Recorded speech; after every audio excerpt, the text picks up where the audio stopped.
Folks, we're back.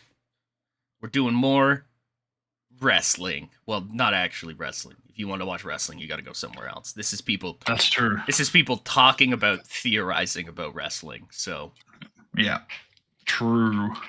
Sorry. SmackDown. Oh man, El Dandy appearance immediately. Oh no. Thank okay. God. Okay. He's good. He's good. Don't worry about it. Whew. Whew. I've got the location here.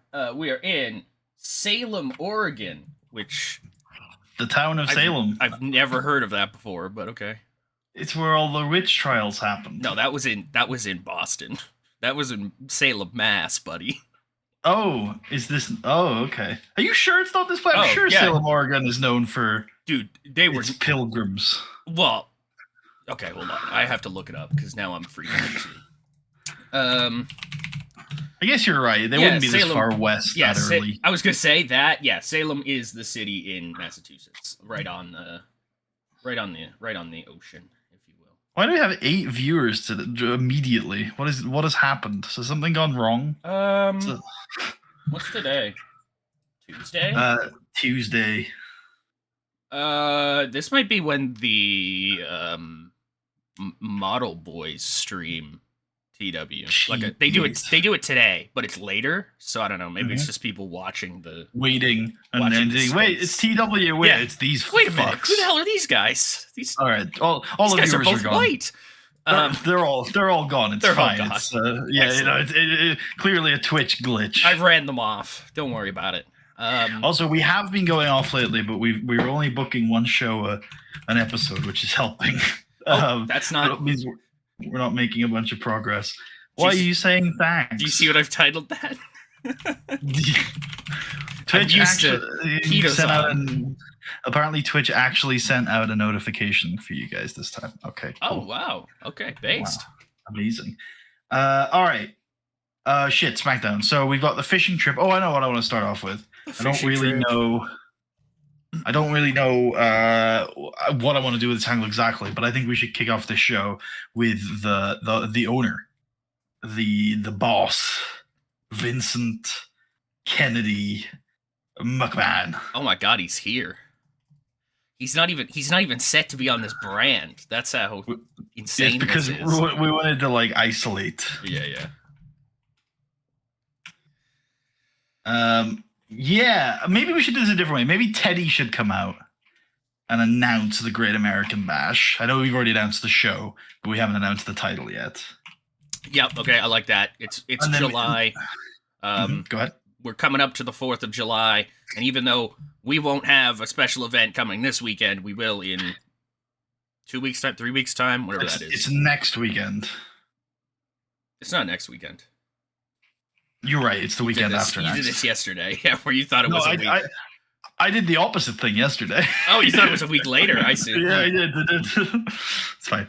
Yeah, we won't have anything coming for this week, but it's okay. We'll have a little bit of a delayed celebration because SmackDown's SNME coming up will be the Great American Bash. Hooray. And then Mr. McMahon will come out. I hate America. How dare you? Teddy Long, you don't own this place. I own this place. I think it's about time that I make everyone aware of that fact. So, at the Great American Bash... R-Truth is coming and standing behind him. At the Great American Bash, I'm going to book a match. I don't know what match Vince wants to book. Maybe you'd be like, Teddy, tell me the best 2 wrestlers you have on this brand. Or maybe sports entertainers, apologies. Sure. And then they will say, well, we've got Chavo Guerrero, the world heavyweight champion, and we've got the legendary Rey Mysterio. What about them, Mr. McMahon? And he'll shake his head and be like, no, they're too small. Yeah, do you have any ideas for a match Vince could book at GAB? Okay. Yeah. What do you want for this? I'm pretty open. If you just have an idea that sounds fun, then I'm down for it. So Vince is just booking something? Yeah, just to show that he can. Maybe R-Truth can be able. Maybe R-Truth is going to take on a big strong man here on SmackDown Fucking that Vince Doug likes to Basham for the U.S. title. Ooh, I don't hate that. Kind of starts to paint Doug in a little bit of a Babyface line. yeah, a little bit. Like maybe what about if Vince goes, we're gonna book a match with real wrestlers like R-Truth, none of your SmackDown vanilla midgets. And then maybe Doug Basham can come out to defend the honor of SmackDown. Living in America for the first time. Yes. And the Stars and Stripes trunks. Like, Mr. McMahon, I respect that you own this place, but I think you've looked past a real superstar here on Friday Night SmackDown. The Bash Man, the United States champion, the champion of the people, the champion of America. So if you want an all-star match for the Great American Bash, how about R-Truth steps one-on-one with the American one, the Bash Man? Yeah, okay, that sounds good. I like your guts, kid. I like your chutzpah. Sir, I'm 36. You want a match with R-Truth? You got it. Basham versus Truth at SNME. What does this even mean? Could R-Truth win the U.S. title and bring it over to Raw? What would SmackDown do? What would SmackDown do? I'm bringing you the WWE Legends Championship. Shit. The old Fox division is back. The Legends Television Global Championship. The Kevin Nash Invitational Vanilla Midget Battle Royal. Dude, that shit is so fun. Okay, that match was awful. Dude, the moment I saw the first three people, I was like, okay, not watching this. But him coming out with the bowling trophy for the Kevin Nash Open Invitational, I was like, holy fucking shit. This is wrestling. This is wrestling. And then, yeah, I sent you also all those X Division guys putting over how great it was working with Kevin Nash, because I assume there is also some concern that he was just there to bury everybody, which is kind of maybe sort of what ended up happening. But from what all those X Division guys say, they were like, well, the booking team decides what they do with Nash. He just does it. So I think we should do 10 minutes here and put Doug as a cameo. Yep. Fucking hit Living in America. Hell yeah. Yeah, bomb, living in America. Why am I doing this? That's not what I'm doing.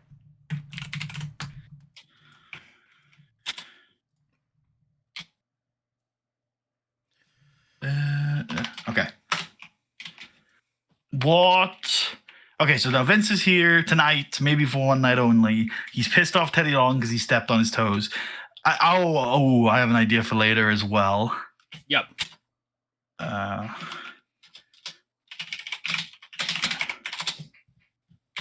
Sorry. But for now, I think I have a segment. Sure, go for it. But it should probably have a match first. Okay, then let's do the Raw rebound. Oh, I see. Okay, yeah. I have a segment, but I'd like a match first. Okay, Tucker, book this angle. I'm like, what? Yeah.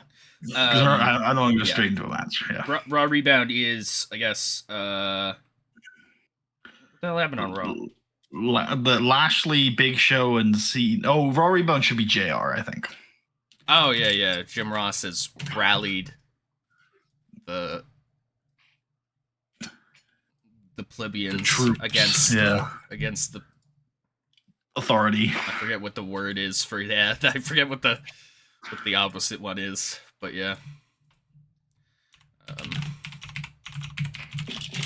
JR is a revolutionary. Not quite the Melina revolutionary, but hey. He's Jim Ross with fucking, like, Mr. McMahon in the ring. I want change, damn it. I want this place to be better for everybody. Oh, I like to say that, R-Truth should, when Doug comes out, he should go, when the match is made, R-Truth, Doug should say to R-Truth, I'm not just defending the United States Championship against you. I'm defending SmackDown from you. Oh, I thought it'd be I'm defending America from you. Ooh, that's problematic. Oh, wait Let's a not minute. do Yeah, that. you're right. Okay. Let's not do that. Yeah. Oh, graphic tonight. Dave Batista is back. Yeah.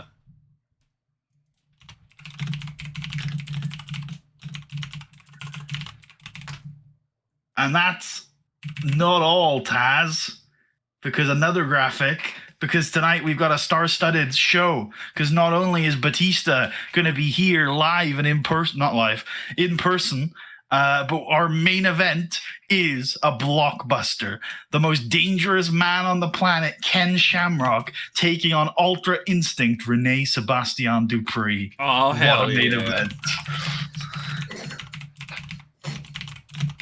Fucking heat, dude. Oh my god.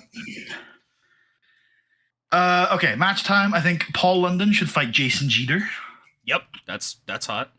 Yep. Well, Jeter's still here as well. Yeah. I still do like him, just not enough to extend his No, contract. I agree. Yeah, he's fine. I just wish if he had a couple more months on this somewhere, and we had maybe found a niche for him. Yeah, maybe. But Yeah. as is, no. I should also. Are we calling Renee Ultra Instinct on TV? I think it's up to Tucker. I know he wants to veto my stupid idea. I mean, I dig it. Like, absolutely, I dig the vibes. I don't know if we could exactly use that verbiage because, you know. What is it even from? Is it Street Fighter? Isn't it Killer Instinct? I'm only seeing Dragon Ball Super. Oh, have we somehow both gotten something confused? Because I was thinking it was Killer Instinct in like the last whatever your like ultra move is in Killer Instinct, where they go like ultra combo and shit like that. I mean, if we're allowed to get away with it, I think it's a badass nickname. Hell yeah. I think it's 6 on this. Yep. Big London ball. over, continue Way of the Warrior, Brian Kendrick at ringside. Yep. After the match, London and Kendrick should cut a promo on Roddy where London says, hey, you earned a title shot for your boys by pinning us in a tag team match. Well, hey, we still possess a victory over you in tag team action. I think I should get a shot at the Cruiserweight Championship. And then Millennium can appear on the ramp and Kazarian can say, if you want to come at the king, you've got to go through the Knights. No, that's weird. If you want to go at Roddy, you need to go through us first. So we did that. Next. What do you mean? We just did this at SNME. Nah, you don't interrupt me, fool. Okay. So next week you're gonna take on Evan Bourne in a singles match. Oh, I see. My bad. My bad. Yeah. All right. My bad. I was like, we did this, buddy. We just did this. London versus Bourne next week. I remember you saying Ultra Instinct was borrowed from Metal Gear. I don't remember Ultra Instinct in Metal Gear. Maybe that's right. I don't know. Hold on, I'll Google it. Ultra Instinct Metal Gear. Oh, Ultra Instinct Raiden. I'm seeing. Ooh, no, I think this is. I don't know. I actually don't know. Google when you Google something and there's not a clear result, I feel like that means it's usable in a fictional universe. Hell yeah! Clearly, it's not that popular of a saying. All right. Anyway, that segment looks good. 4, 6. Yeah, 4 sounds good on this. Yep. Okay. Yeah. Would you like to book your segment now? Yes, because I think we're going with this idea, and since he's here, we might as well. Teddy Long gets back to his office and sits down for a minute. And MVP comes in and is like, you motherfucker, I have a fucking rematch clause. And you give a match to somebody else before I even decide what I want to do with mine? How dare you, dude? I thought we had some kind of understanding. Teddy's like, okay, Mattel, listen to me, dude, all right? I didn't know Vince was coming. He just popped up and he is the owner. Ahead, yeah, he is the owner of the company. And he can make those decisions. We'll get Out of my back. hands. We'll get back to you at some point, probably. But your problem is not with me. Oh, Montel. wait. I have a twist on this. So I don't know whether you like it or not. Yeah. But Teddy can be like that. Like, hey, look, I would have given you a rematch. It's Vince's decision, whatever. But then Teddy can be like, but, player, if you remember, you got the most expensive deal in the history of SmackDown. And one of the clauses of that was that you don't have a rematch clause in your contract. You gave that up for a pay rise, player. So you ain't got no legal ground to stand on. I do like that, but I think it undermines MVP being mad, and I think the idea. I don't think so. He's a bad guy. He can be mad even though he has no rights. Like, I feel like it's also very in character for him to be mad even though he has no rights. But no, if you want to veto it, you veto it. I'm not attached to it. No, I don't hate it. It's just like, to me, it was a lot more to just be like directly like, this guy has been like screwed over by this happening, as opposed to like, oh, he's been screwed over by this happening, but it's also never would have happened anyways. Well, I like the. I do want to steer away from inviting sympathy for MVP, though. He should definitely be a whiny bitch. Right? No, do you? No, it's fair. It's fair. You're right. I just mean he's soon to become the top heel on the brand, so I feel like we need to make sure he remains a guy that we don't like. That is fair.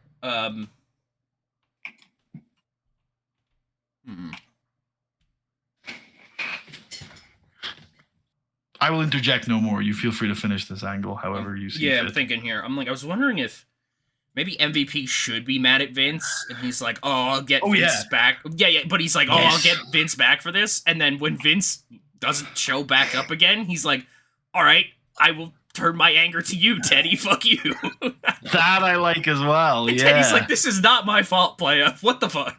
Like, you cannot do this to me. Of course, it's very useful to have a guy like MVP, angry at Vince, as you know. He also put Vince off screen in that. Yeah.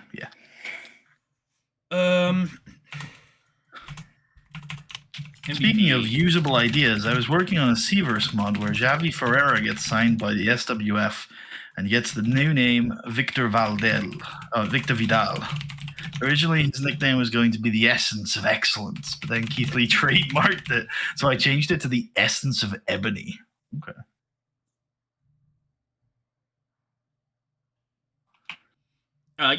MVP is mad that his rematch clause has been voided. Like it. MVP's like, I didn't read the contract, I just saw the name. Yeah. I just saw the number at the top. 4-6. Oh, what do you think? I imagined it as a shorter angle, but sure, 4 works for me then. Yeah.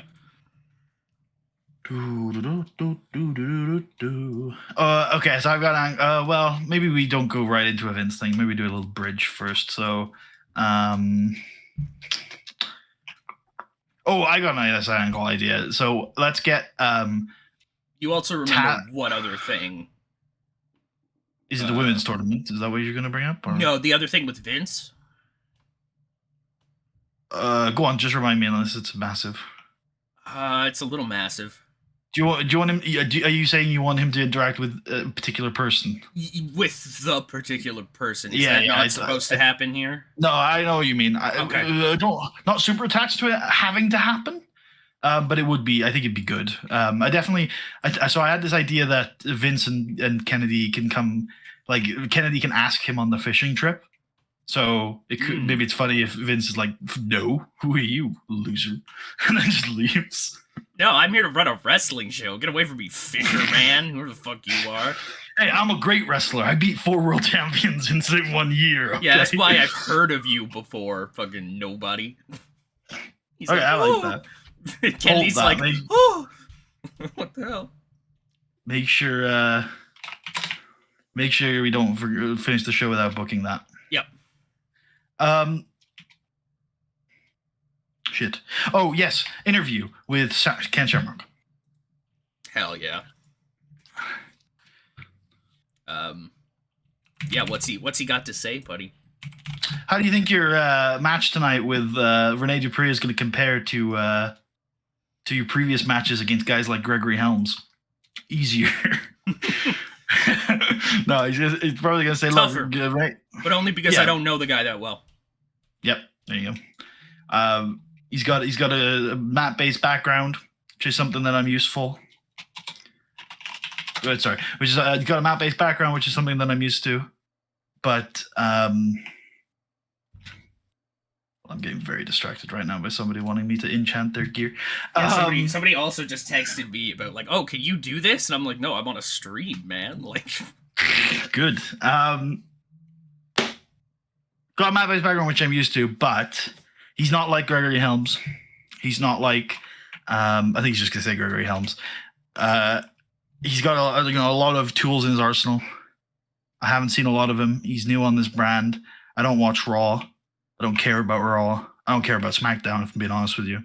I just care about who I'm fighting. So I know a lot about Gregory Helms. I don't know a lot about Rene Dupree. I know he's on a roll right now, but I know he's beatable. And I can beat any man on this planet. So, look, I'm not going to sugarcoat my words. I'm sure Renee's going to be a tough fight tonight, but I'm also sure I'm going to win. I like that flip so much that I had. That very short flip. I just loved it so much. It's like, how is this match tougher? Only because I don't know him. Yeah, I like that. Because he knew, he knew Helms. Worked with Helms for a long time. Shamrock interview on the main. 6'4". Script Ken, probably.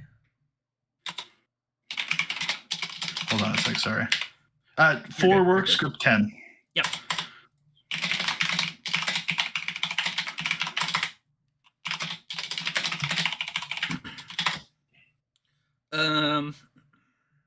Yeah, Ken gets his interview in there. That's the main.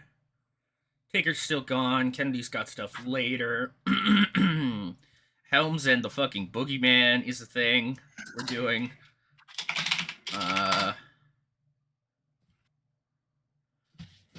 Helms and the fucking Boogeyman is the thing we're doing. It is, yeah. Yeah. I wonder if where did we leave that actually? I feel like we had a lot of ideas. Yeah, Helms was like he was being like chased by the Boogeyman through like a steamy closet and being like Boogeyman's trying to draw the hurricane out of him. Slither? What the hell is Slither?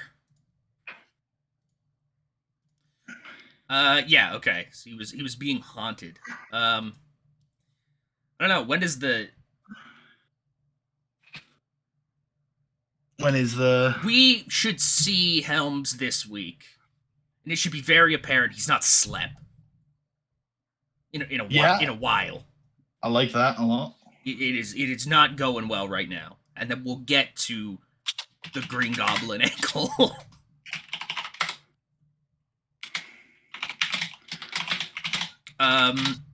Yeah, unfortunately, I think this is also like an interview segment, so I'm not sure this can go right here. At least that's how I see it. You're right. Like, I see him, like, he's, like, walking up. He clearly looks like shit, and just somebody's like, yo, what's going on with you? And he's like, oh, man, I'm fucked up. There is a actor phantom thing following me, and I can't sleep. Beast. Okay, I'm almost done, and then I will get absolutely... Maybe this is the fishing trip right here. Or maybe this is at least the Vince angle for the fishing trip, since it sounds like that has to happen before they leave, obviously. Well, I think the fishing trip's happening next week, remember? So, yeah, we've got a lot of time. Oh, I see. Okay. So, yeah, at some point here, you can ask Vince about that. Yeah, women's tournament stuff as well. I forget about that. Yeah. Oh, yeah. Why don't we do a little graphic saying that it's now time? It's the time of the show for the women's tournament. Yeah. And then we'll do our women's tournament match. It's just Nat Hart. It's just a picture of Nat Hart. It says "Women Time" on the screen. It's women time. Check your rollies and pop your 40s. It's women time. Hell yeah. Oh yeah, we haven't seen Crime Time for many weeks. We should really put them back on the show. Yeah, same with the Cowboys. To be fair, right? Like that entire. I don't mind the Cowboys being off screen because like I feel like the Cowboys are not an act that like actually I know it's weird. You might not agree with this. I think the Cowboys are actually fairly over as a part of our roster to the point where like them being just occasional characters is not a terrible place for them to be. Yeah, I'd imagine people find them kind of funny. Like I imagine there's Yeah. enough comedy done in there and stuff like that. Agree. Right. So the women's match. So remind me. Can you check for me? I think Serena and Mickey had their matches last week. Yeah, Serena beat Michelle and Mickey beat Sandy. Cool. So then this week is Talia Madison versus Shelly Morgan. All right, we'll do that right now. Yep. This match definitely won't cause the fucking sky to open up and kill all of us or anything.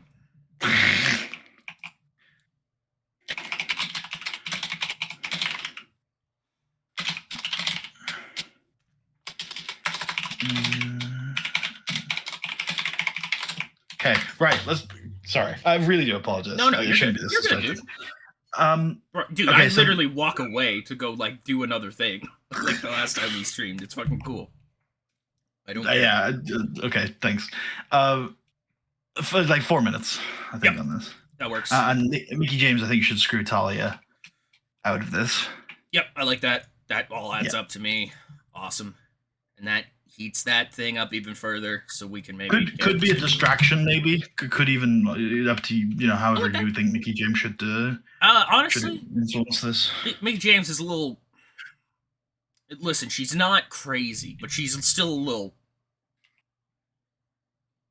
Not unstable. all there. Yeah, a little quick to many things. Actually, anger, sadness, happiness. Mickey won her match, She didn't she? might be bipolar. Yeah. Oh. Okay. Cool. Oh, that's the wrong woman. She just that is comes the wrong out one. and just beats up this other woman for some reason. We're like, damn. Damn. All right. Yeah, Oh, we I should put sex appeal on that, probably, shouldn't I? Oh, eye candy. Yeah. Yes. Just yeah. this probably. one specifically, because like. I mean, Actually, no. I think we shouldn't because I think we're going for a stylistic thing here. And also, Talia Madison is apparently God. Yeah. Actually, she's not that good. I mean, that fundamental's kind of nuts. Well, the basics above a certain number is irrelevant. Consistency is an important stat. Selling, safety isn't really. So it's like the stats you look for how good of a wrestler are they? Selling, psychology, and consistency. I just love so much. Safety isn't that important. Let's be real. It isn't in a sense of it doesn't affect the quality of the match. Yeah, of course. Yeah. I wouldn't no. So I'd take off the eye candy. We're going for a vibe with this tournament, aren't we? So Yep, fair play. yeah. Okay. Vince is going to run into Kennedy. And every yeah, time, go ahead. every time I say fair play, it's just fucking Kevin Kelly, Toriano. Fair play, Yano. No, fair play. He's Jerry Seinfeld for some reason. Fair play, no. I don't know if I want to like verbatim this entire angle, but I do like the idea of like Kennedy invites him on the trip. McMahon's like, no, I've never heard of you. You're a loser. And maybe Kennedy can drop the line about beating a bunch of world champions, how he is a wrestler, this, that, and the other. I think there's some fun memes in there about them both being misters. So it's like, I was Mr. McMahon long before you were Mr. Kennedy, Ken, and things like that. And I think the segment can end with Vince being like, you know what? Well, not only am I not going on this fishing trip, but you're not going on this fishing trip. I'm boss of this company. I am your employer. You are not ditching Friday Night SmackDown next week to go on a jolly with your friends. Well, it's not with my friends, like, boss. It'd be with coworkers, asshole. but whatever. 6? Yeah. I think Kennedy R-Truth invites Vince to go fishing. And Vince is like, who the fuck are you, eh? I think R-Truth can be in this angle as well. Yep. R-Truth just follows this man around for some reason. He's just heavy. He's his Smithers. True. Okay. should we? Oh, it's maybe Taz. I don't know if we've done this with Renee recently, but as Taz, I don't think we have. So maybe Taz can be like, Cole, earlier today I got to sit down with one of my best friends, also my client, Renee Dupree. Yep. It's like, how have we been preparing for Ken Shamrock? It's like Renee can be like, oh, easy. Ken Shamrock has so much available footage to me that I know his game better than he knows his game. Tonight, I'm at the top of my game, and I know because I've watched every single fight Ken Shamrock has ever had in pro wrestling or in any other sport, and I can tell you that Ken Shamrock today is not the same guy as he was 5 years ago. Ken Shamrock is on a downward trajectory, and 5 years ago, he stood a chance. Tonight, he doesn't. Awesome. 6. Yep. Fair. Do you know that Shamrock is not Ken Shamrock? Well, it is Ken Shamrock's last name, but it wasn't. That makes sense. I was like, oh, this is obviously like a work name. It's Shamrock. Yeah. No, actually, his adoptive dad was just last name Shamrock. So that's cool. It is legit. Yeah, he would have been Ken Kilpatrick otherwise, which... Oh, he's a very Irish man then. Yeah. Shamrock Kilpatrick, baby. Holy fuck. Shamrock Kilpatrick is a crazy MMA fighter name. Well. Yeah, anyways, I just read all that, and obviously I also looked into it, and I was like, oh yeah, Frank Shamrock was also adopted. That makes sense. All that adds up. It is Frank, right? I'm not messing that up. I don't know. What? Sorry, who are we talking about? Ken's brother. He did way more shit in UFC than Ken did. Is that not Frank Shamrock? I'm not remembering this. Although keep in mind that I only started watching UFC when Brock Lesnar arrived. Yeah, it is Frank Shamrock. Yeah, it's Frank Shamrock. That's it. He's like one of the UFC's GOAT figures. Gotcha. He ranked in at number 29 in their 30 greatest fighters of all time for their 30th anniversary. Let's hear from Dave. Hell yeah. What you gotta say, Big Mang? David T's gonna come out suited and booted, and he's gonna get on the microphone. He's gonna say, all week I've spent some time thinking, spent some time recovering. Because 2 weeks ago, right here on SmackDown, I was involved in a war, another steel cage match with The Undertaker, where neither of us could find a victory. It's clear. It's obvious to everybody watching that me and The Undertaker are so evenly matched. Two men at the absolute peak of their powers that it's going to be difficult for any one of us to find a victory. Unfortunately, that wasn't the only thing that happened 2 weeks ago. Unfortunately, I'm not out here asking for another match against the dead man as much as I'd like to be.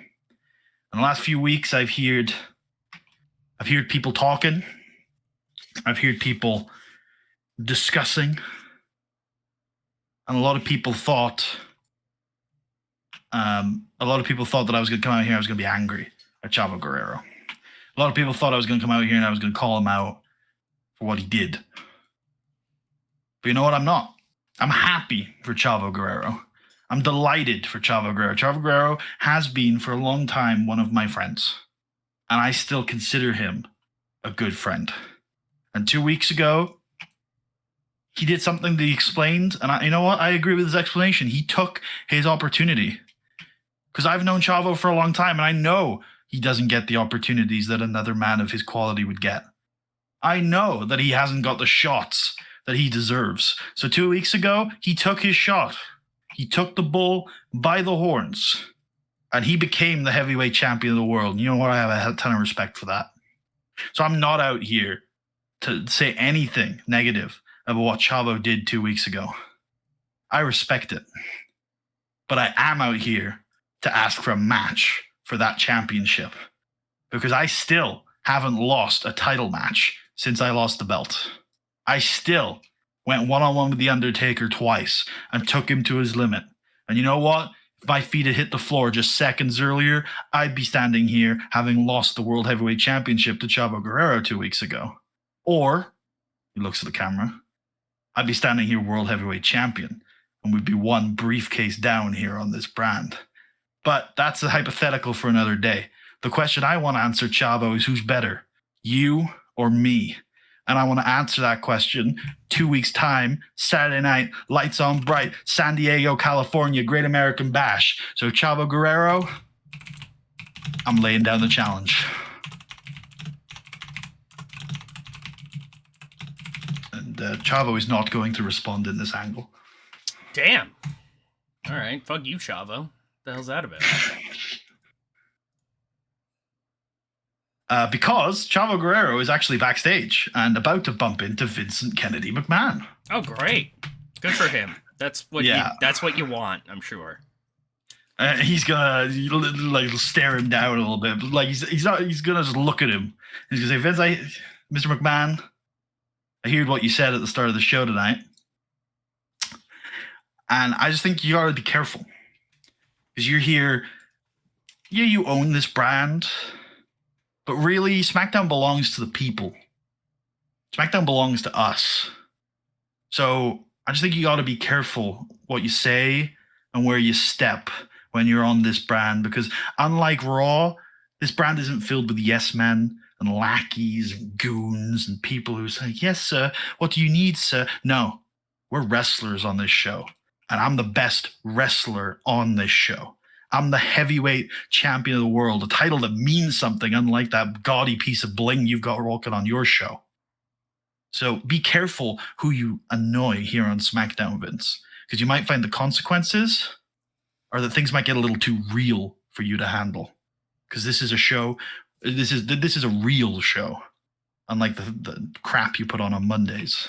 I like to think Vince just once again hits him with the, who the fuck are you? You work here? I like Vince saying that, but I think Chavo's just going to walk off as soon as he's finished. So Vince can we can have the camera zoom in on Vince and he can say that. To project who the hell was it. that? Who was that guy? Why'd he have that belt? Isn't that the WCW championship? We got a fan back here. What's going on? My other idea, of course, was Vince being like, whoa, wait a minute. I thought you died. It's so great to have you here, Eddie. And Chavo's just like, you motherfucker, you what, son? Like, holy fuck. Yeah, no, I like Chavo just walking off and we zoom in on Vince and Vince looks concerned. And then he just says, who the hell was that? It's clear his concern was not because of what Chavo was saying, but because he had no clue who the fuck was talking to him. Toxic Turtley Top says hello. Hello. 6 on this as well. Yep. Yeah. That'd be so funny if Vince was just like, I thought you died. Wait a minute. Hold on a second. Do we have time for another match? We probably do, don't we? Probably, yeah. Do we want to do another women's thing at all, or no? Because Nat got a buy. There are no other women's things. Yep. Yeah, based. I guess I could turn off the brand or turn back on the brands. We could do a tag match. We could. Let's have Deuce and Domino kill some local jobbers. Yeah, I'm game. I'm really contemplating having Orton retire Flair. I like that idea. The Pacific Northwest scene is still not very good, fortunately. Yeah, we should always just go to Dev, which will bleed into HHH taking him on, which will then bleed into Sean taking him on, so it doesn't destroy the timeline that much. Yeah, that all sounds good. Obviously, I mean, I'm a reasonably large fan of the "I'm sorry, I love you" match, enough to have ran it. But Orton's a good replacement if you're going to replace him. Oh, have Orton retire Flair and then use that to do Sean Orton? Is that what it was? Yes, I think so. Yeah, it's pretty good. It's pretty good. You could even just flip that though and still do the Sean match and then have Orton say like, that man like helped raise me in this business. It was my responsibility to take him out. That was my job. Something. But either way works.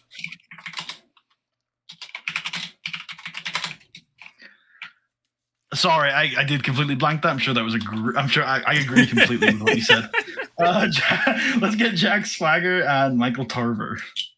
Sure, yeah. These are large men, but I think they can work as a very generic large men team.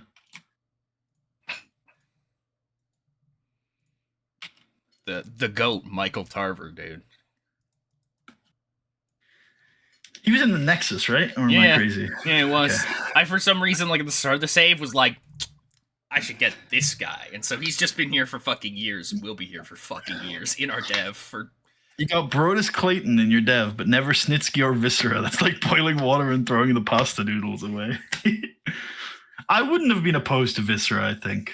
I said no on Snitsky. I think I said no on Viscera too, to be fair. Yeah. If you'd be like, I kind of like Viscera, I'd be like, okay, we can do it. And then he's pretty it? bad though, to be fair. Yeah, who else was it that you kind of... Oh, obviously Kali. That's what Kali, yeah. Yeah. Although I think I don't know if I said this, and I don't even know if this has been my opinion forever, but I'm definitely leaning towards doing Kozlov. I do like. I kind of like Kozlov. Yeah, I had assumed as much. I was even going to pick... I think I made a joke at some point with the Miracle Entente name that they could add Kozlov down the road and it'll still work, because that's Russian. I don't hate that. I don't hate that. But obviously I think the money is in him being a crazy killer. Well, remember, Italy weren't part of the Entente, so the idea essentially is just it's a French word. So anybody really works as long as there's a Frenchman in there. That's true, but it was specifically because Kozlov is Russian. Yeah, Russian. Well, or supposed to be Russian. He's... I don't know what he actually is, but he's not surely he's Canadian. Any of the Euros. Yeah, that's true. Anybody who's actually like pretending to be a certain like European nationality. Yeah, nationality. That's the word I was looking for. This is going a minute, by the way. You can just book this in. I just wanted to see where Kozlov was from. Ukraine. Oh, well, there you go. Russian then. Yeah, Russian. God. Why did I agree with that before I really realized what I was saying? Oh no. It's just a joke. Do not cancel me. Yeah, it works. We hate the Russians. Backstage, Nat Hart is going to furiously walk up to Mickie James. Michael Cole, yeah. And she's going to make it very clear that kind of chicanery is unacceptable in this tournament. Tony Khan said there'd be no interference in this tournament. So, and she's very, very serious about enforcing that. So you're gone. You're out. You're disqualified. That's it. Go back to Raw. You can take Talia with you. Oh Jesus. Yep, that's it. I'm prepared to give Shelly Morgan a bye in the semifinals because you acted in a way that was unacceptable, unbecoming of a women's wrestler. The way you acted, Mickie James, you acted like a diva. So go back to the show where you can be a diva. Because right here on this brand, we have women's wrestlers. Jesus Christ. I think Mickie should slap her because Mickey's an angry woman. I would rather just have Mickie say like, "Yeah, you're only sending me home because you know I'd fucking beat you." I feel like I like that line, but I don't think it's for the Mickie character. I think Mickie would be angry. I don't think Mickie has the emotional maturity to bite back here. We don't have to do the slap, but I don't think Mickie should like get a jab back in. I just don't think she's. Yeah, I don't think she's a strong enough character to do that. Mickie spears her through 6 glass tables. Yeah, Mickie kills her. Actually, should we do a little brawl here, and then we can spin it into a little SNME match between these two later? Sounds kind of heat, yeah. Yeah, all right, let's do it. Fuck you, Mickie James just kills her. Yeah. 5 actually seems like a reasonable length on that. Which is cool, because then we can then have the comms posit. Well, Mickie just beat the hell out of Nat, so maybe she would have won. I mean, it's a very different environment. Listen, Cole. I fought all over. All right, it doesn't matter where you're fighting. one fight's as good as another fight, in my opinion. You know, so Mm. Let's do tail of the tape. Yep. So I'm thinking just Taz rated on microphone. Yep. Run that shit down, big man. Good sir. I said microphone. Okay, sure. Thank you. It's definitely not 5 minutes though, brother. I'm thinking 1. And then we can do the main.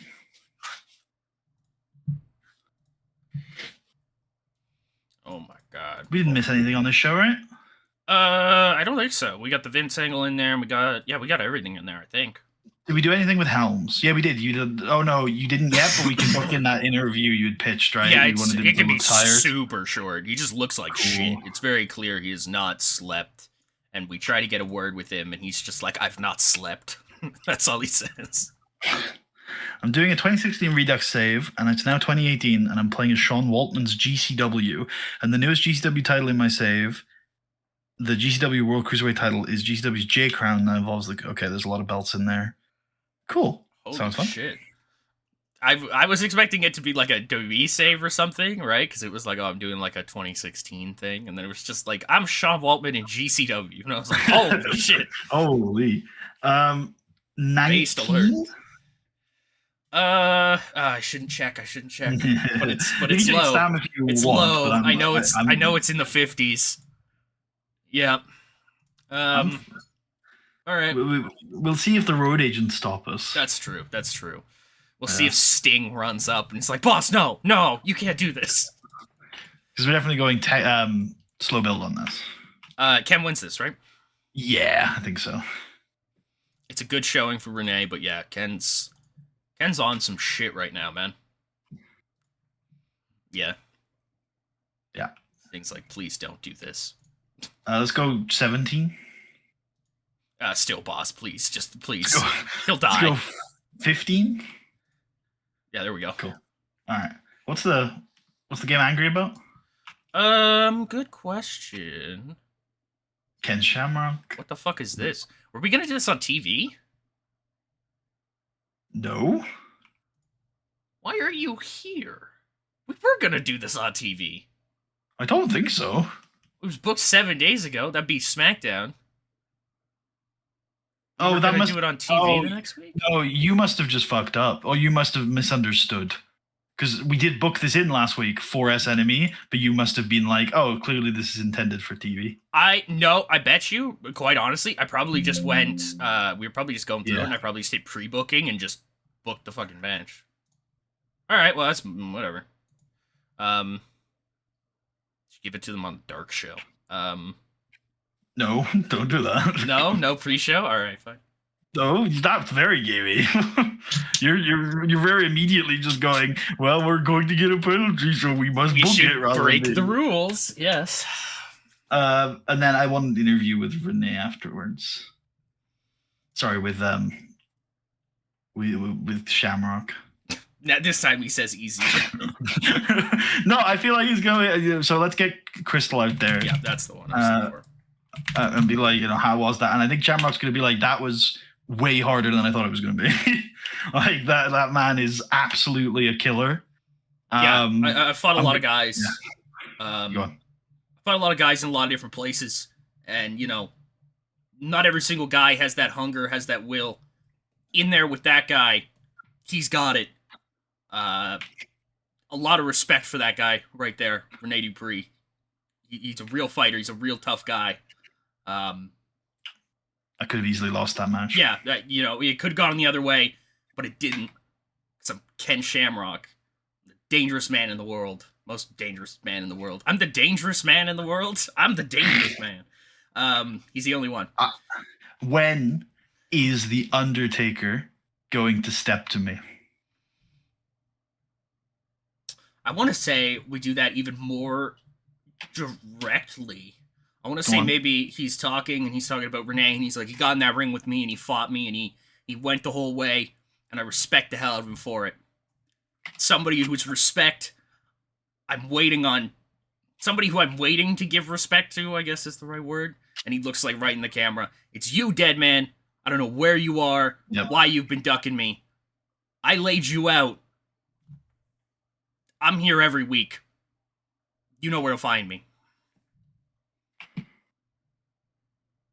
I think that's it. Sounds good. I don't know. Just something very direct, I think, about Ken. It feels like a... To me, it feels like a UFC thing, where they just, like, go off on, like, a random other guy, and it's like, oh, shit, okay, yeah, sure.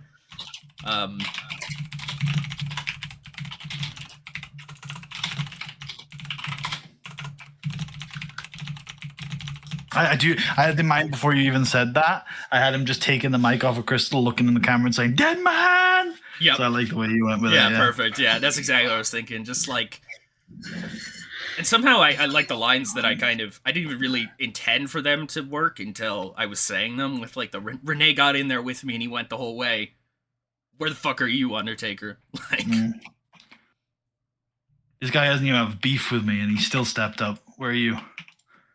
Yeah, this guy's got no reason to fight me. I gave you all the reason in the world. Yep. Cool. Like it. But I've also got 2 reasons why you'll never fight me. And he holds up his fists. No. I do want that to go 6. Okay. I know we need to find time elsewhere. We also got to get that Helms thing. Interview. Yeah, the Helms one. That can go it can be like 2 minutes, quite honestly. Josh Matthews, yeah. It's just like, Greg, are you good? And he's like, no, I'm fucked. I'm exhausted. There. That can go, should go early-ish, I think, because, like, I imagine he's, like, walking in with, like, maybe right here. Imagine he's, like, walking in with, like, his bags, and they're like, Greg, you're not booked tonight. What's up with that? He's like, yeah, I haven't slept. That's why. I'm not wrestling while I'm sleep-deprived. Thank you.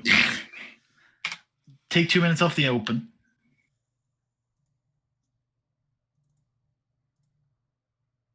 Take...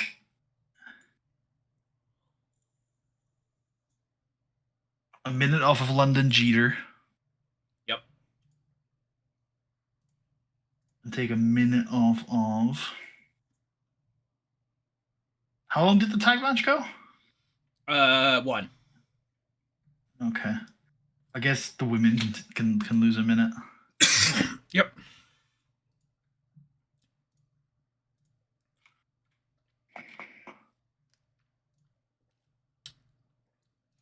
That's just that. Yeah. That should be fine. I guess we should check storylines, but I'm expecting everything to get advanced here. I think so. I think we've been pretty good at that. That looks fine. Undertaker's in the end segment with this. We could put this on the, well, we probably don't want to. We should put Way of the Warrior on the main. I'm like, we probably don't want to put that on the main, yeah. I should put Shark in the Vince angle with Ken up here. Shark off screen. He's mentioned. Yep. Maybe he's not even mentioned. We know what this is about. We know what he's doing this. That son of a bitch. Yeah. I guess I could put Boogeyman off screen for the Helms angle, but alright, I will do that. I'm like, I could do that, but yeah, alright, I'll do it. I could do that, but nah.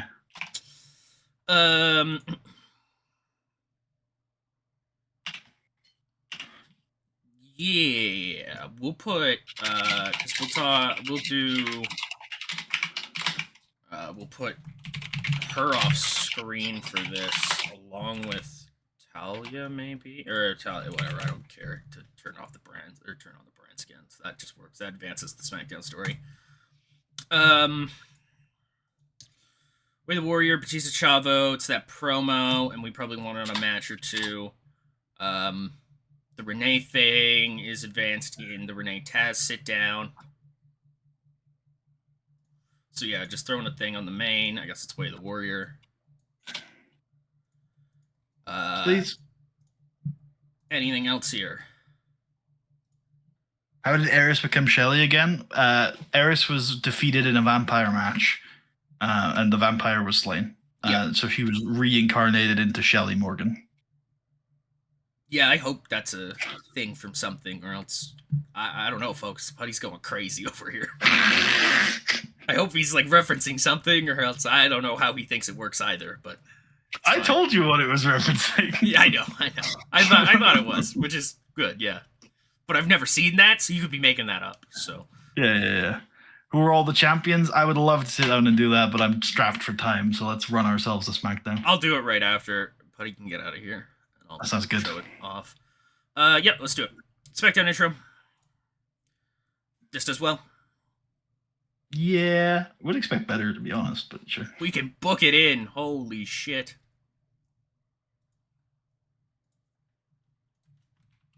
There's quite a few new people in chat, so stick around after the show, and Tucker is gonna stay on, and you can ask him questions. Yeah, I won't stay on too long, but I'll do what I can. He's down for another hour. Yeah, 3 hours, guys. This is the post-show section. Yeah. Yeah, JR went crazy and rallied everybody against Vince. I like the idea that he comes back to Raw and like JR has legitimately just taken over. They've like people are just flipping cars or something. It's like it's going crazy. Dave's later on here. We've got Shamrock versus Renee in our main event. This does fucking well. Jesus Christ. Yep. Fall London's pretty fucking awesome. Yep. Shooting star press, which he shouldn't be doing, I feel like, because that's somebody else's move, but whatever. I guess he was Bourne. I guess he was doing it first, to be fair. So well, Brock was doing it first. I think Paul actually took it from Kidman as well, right? Because he was Kidman's protege or whatever. That makes sense. Yep, we got London versus Bourne next week. Can I remove this now? No. All right, that's fine. Nope. Can I remove this now? No. Okay. Yep, Paul London and Evan Bourne.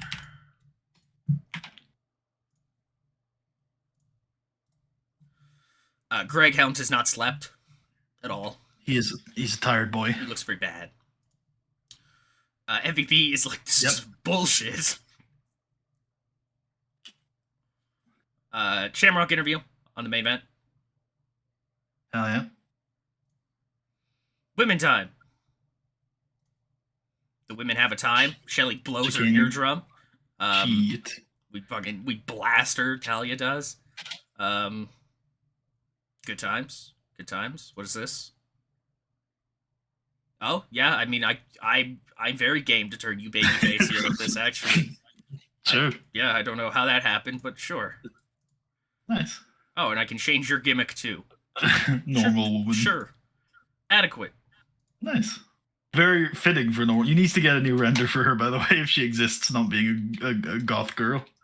Not really, but I mean, I bet you haven't tried. There will be something, I'm sure, yeah. Thanks, Michael Hayes. Yeah, my Hayes, that's his face. He's like, holy fuck. Blowing eardrum, boss. Yeah, who the fuck are you, man? Who the fuck are you? This as well? Yep. Fucking Dave, dude. Yep. I mean, we know this. Talking. Yeah, wow. Yep. He's very hit or miss, but we know he's capable of this. This also bangs? God damn, dude. SmackDown's super interesting for this stretch. Yeah, we have like 3 or 4 like amazing superstars on this brand. Yeah, and they're all revolved around this right now. It's great. Yeah.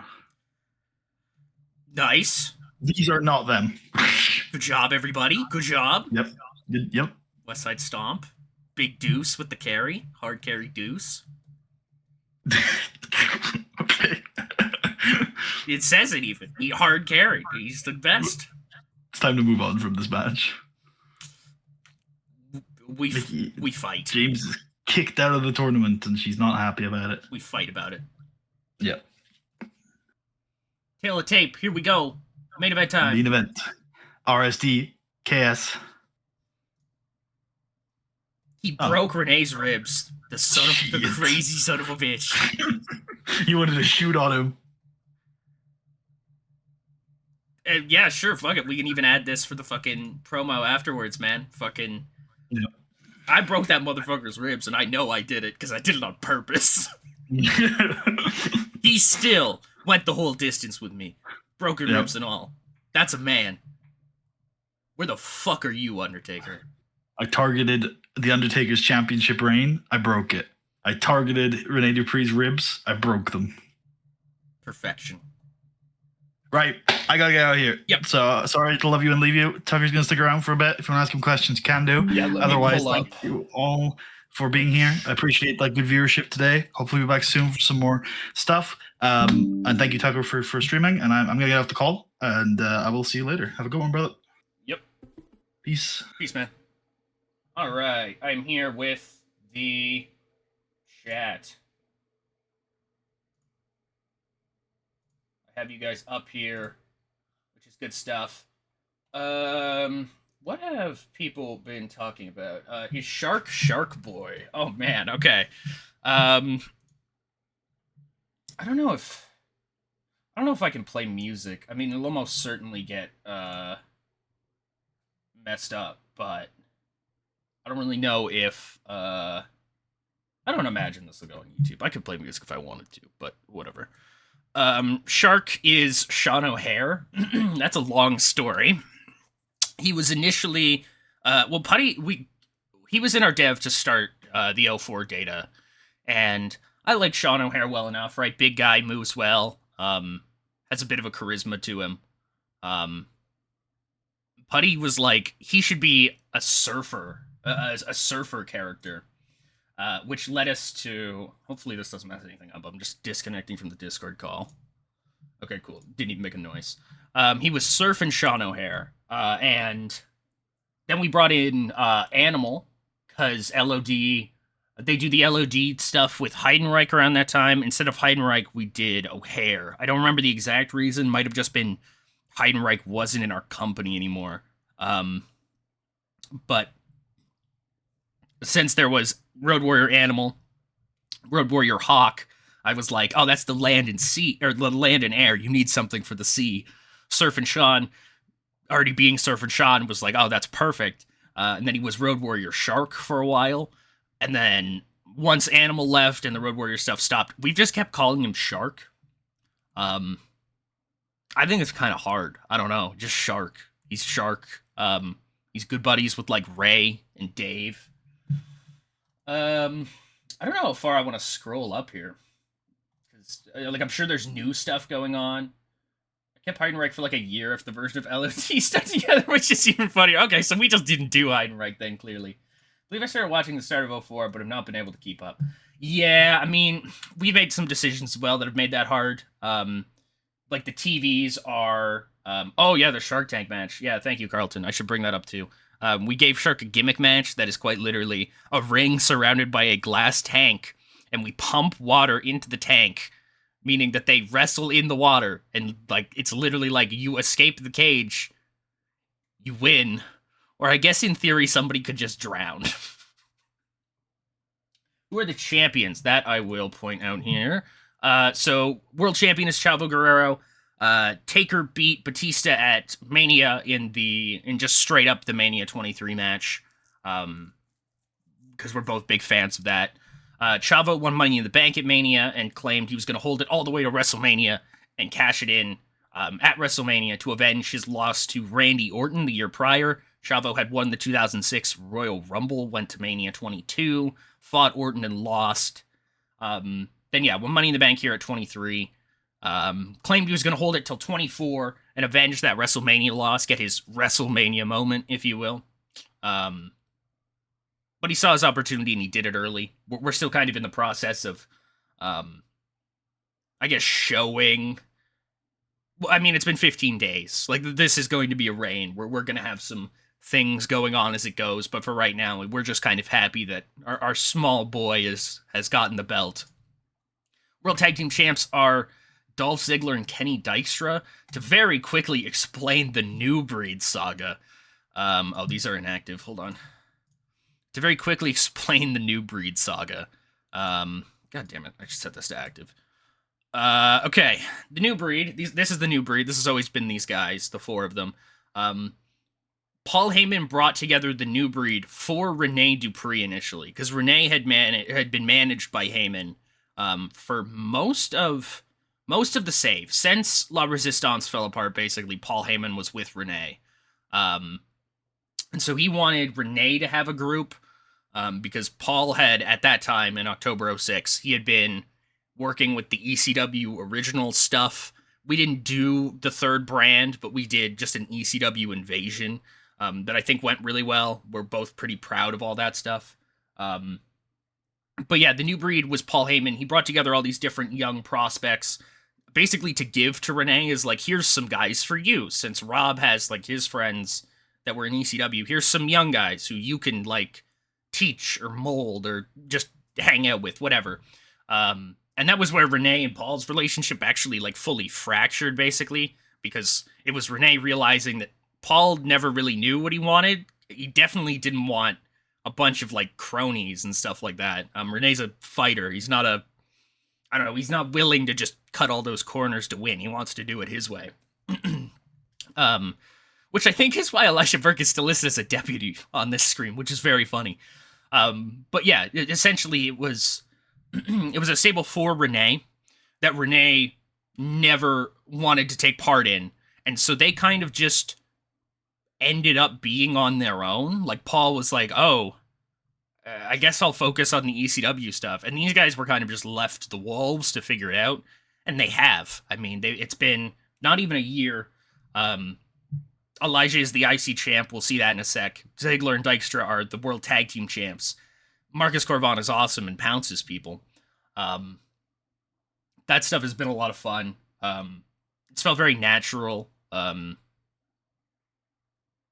yeah, I think that goes back to me wanting to do the new breed, but not the new breed, because I thought the idea of being like, hey, we're like the new ECW guys, but we're all heels. You can't cheer for any of us. Was like just a dumb idea to a certain degree. So doing that in the aspect of like Heyman, who's known for talent scouting, I guess, right, in kayfabe, and even out of kayfabe, right? He's pretty good at that. But yeah, Paul brought all these other young guys together for Renee. He rejected them, and they've kind of just run roughshod over Raw ever since. Kind of like a, I forget how I've described it before, but very much a unit with no head. Like, just they kind of just wander around. Is Walker Brain Walker in Walker, Murdoch, and Cade? That he is. Roy Walker, actually.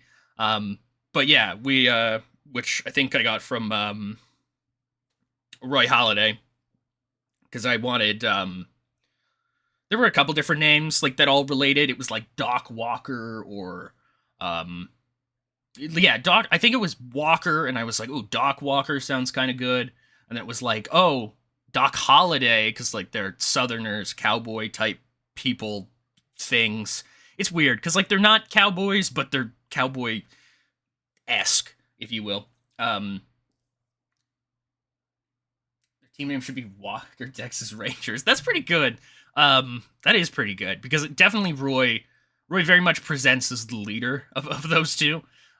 He is the only one that's over. That's also part of the reason why he's over and allows us to use the other two without getting massively penalized. And also he comes around this time anyways, of course, to do the Braden Walker stuff.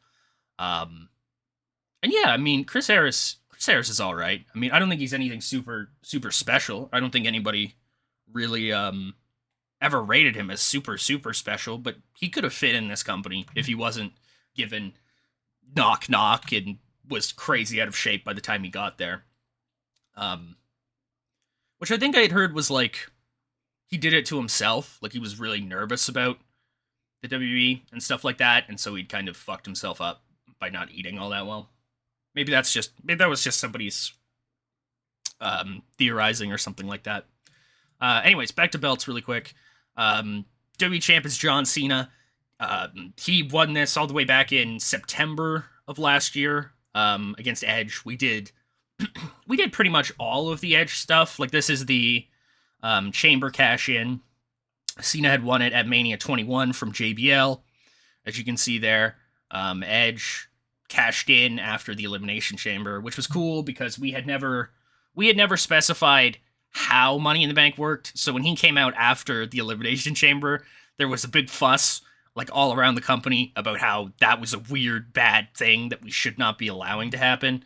Which is why, for the most part, when people win Money in the Bank now, they announce it a couple days ahead of time when they're going to cash in, which solves a problem that Putty and I both have with the Money in the Bank concept, in which we feel like it makes quite weak champions. Because obviously the initial pop, that small, and not small because it can be quite big, but that pop, the initial pop of the cash in and the win is one thing, but trying to sustain that isn't really possible because it's just a surprise, right? Once you know he has the belt, he has the belt. You're not going to freak out about it. But if we can use that as a tool to give people who normally wouldn't be in number one contender spots, and then if they win, it feels a little bit more legitimate than coming out and beating up a guy who's already been beat up. It works for heels that way, 100%. The post-match cash-in for heels is great, but I don't think it really creates... I still don't think it creates, like, strong heel challengers. Like, I can think of... Like, Seth Rollins, right, won his first belt off of Money in the Bank, and he wasn't really that strongly presented, right? And during that all of that 2015 title run, he was kind of big, schniveling bitch energy. Guessing RBD won the WWE belt in the invasion. Yeah, so it wasn't so much like a direct stated invasion. It was kind of just like Paul very slowly pulling the strings. He got all the ECW guys on Raw, and then something happened, and I hate that I can't remember it. I really hate that I can't, because I would love to just verbatim tell this story. Something happened where either Vince was away for a while or Coach was away for a while. There was essentially no authority figure on Raw, and Paul kind of just stepped into that space and started promoting November to Remember. This was all like last year. He started promoting this November to Remember show, which was a lot of fun. But yeah, Rob did win that. Rob won that at Raw live from the Hammerstein Ballroom. So we did a Raw instead of One Night Stand here in June. We held One Night Stand later. Okay, so you guys agree World Heavyweight Championship always belongs to SmackDown and WWE belongs to Raw. I think there's some fun in moving them back and forth. The unfortunate thing is that the World Heavyweight Championship, red or blue, looks great. And the WWE title looks pretty good on red. I say on red. I'm literally just imagining like the belt with some color like emanating around it. I think it looks all right in red. Blue looks a little cursed. So I do probably side with you ultimately, Turtley Top, but I think it's a little looser than that. They can move wherever, but we've only done the one belt switch, the 05 one, where Cena gets drafted over to Raw, and then Dave shows up on SmackDown the week afterwards. My favorite WWE title belt is the Rock 2014 belt. I don't hate that one. I'm not sure if that was sarcastic or not. The LOL is throwing me a little bit. I don't hate that one. I think the later design of it, the redesign of it with the new logo, where it's just the full logo. It's not like the half, because like with the Rock one, it like half said like just champ or something, right? Where the new one is just the big logo is like the full centerpiece. I like the look of that one a little more. It feels a little more. I guess what I'm looking for is, I forget the word for it. Oh no. Symmetric. That's what I'm looking for. Symmetric. Most of the people dislike it. Yeah, I mean, I don't hate it. I think it not being super symmetric is a little bit of a hit on it, right? Because it's if I remember correctly, the champ bit has like a bit of a slant to it, and the WWE logo is kind of a little weird for some reason or whatever. I don't hate it, obviously. I think it laid the groundwork for a belt that I really, really like. That new... Well, I guess it's not new anymore, right? It's like just the WWE title. But the black WWE title, the black strap WWE title, that they had for most of the 2010s, I feel like was just really solid. Really solid. Can't touch Big Gold, but really solid regardless. So anyways, just to quickly finish off the RBD stretch there. Rob had won the WWE title, and then Paul had also given him the ECW title to hold both, which then Rob and Renee fought for a little while over the ECW belt, not so much as a championship, but more so as a symbol of who... I hate to say, like, the face of the revolution, but, like, who the face of ECW was, or is, and obviously since the theoretical like ECW revival thing that Paul Heyman the character was aiming for, we as bookers always knew we were never going to do. It's a little weird to say it as like, oh, he's going to be the face of ECW, but that was very much how we looked at it. It was Renee wanting to. I mean, ultimately, really, it was a me thing. It's because I know, because I had booked. This is a long bit about me, but before doing the 2020 series here with Putty, I had been doing ECW series in 2016. It had started in late 97, I want to say, and I made it to 2000 before the game switched, and I kind of was just like, okay, I'll jump to a new thing now. Which I slightly regret. If anybody watching this likes that ECW series, I do slightly regret just leaving it the way it was. I should have wrapped it up a little bit better, but I had no real end point for that. I was just going to keep going. I had a lot of ideas for the future and in the distance. But regardless, what I was saying was the Renee being the face of ECW, or wanting to change the face of ECW, or what that meant, I guess. Well, what ECW meant was that I know Paul Heyman had always perceived, had always known that ECW was going to have to change at some point. When the WF started to incorporate more and more and more of the hardcore, raunchy stuff, I forget what he had necessarily said, which way it was. I think it might have been doing. It's one or the other. The order is just what's confusing me. He was either going to jump over to focusing on work rate guys, so like what ROH would become, and then going into really like, and the coolest thing is when he says this, like more shoot style stuff, like MMA-esque things. It reminds me a lot in theory of Evolve, because obviously Gabe Sapolsky is just Paul Heyman's son. But yeah, I'd always known that Paul had intended at some point for the ECW image to move away from the hardcore wrestling or the wrestling with weapons necessarily into just really good wrestling, I guess I'd say. So yeah, I kind of knew he had wanted to do that in theory, and so Renee was kind of part of that to me, as showing that, like, because our Renee has, you know, some shoot fighter, I don't want to say elements to it, that's too strong, but Renee has like shoot fighter vibes to him a little bit. Like it's definitely being winked at a little bit. Regardless, yeah, RBD held the belt for a little while, lost it to Edge. Edge got to do his Unforgiven run with Paul wanted to go Guerrilla Warfare from Hardcore Evolved. Yeah, basically. Like, I just know that he had wanted to change it and start focusing on the more quick pace guys and stuff like that. But when I also thought about a lot of that stuff, I hadn't exactly realized how early Paul Heyman had kind of been hands off with ECW. Like, it's sometime around 2000. It's almost maybe like an entire year that he's just hands off with the company as it rots. Yeah, I don't know. That stuff sucks. But regardless, yeah, we got Edge. We did the Unforgiven ladder match in Canada, and Cena won. This is still the same reign, 255 days. Cruiserweight champ right now is Roderick Strong. God, that's a long story if I was to fully go into it. But essentially, we got Gen Next in our dev, and we had sat on them for a little while before finally calling up. We did Roderick Strong and Frankie Kazarian, because I don't remember why Kaz was in our dev. I might have just signed him at one point for like no reason and not told Putty. I don't even remember, but we had him for whatever reason.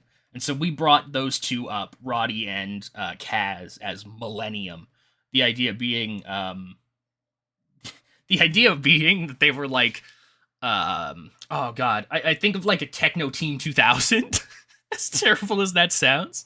But like this retrofuturism, I guess, is the vibe that I wanted. That was kind of my idea with it. Retrofuturism stuff.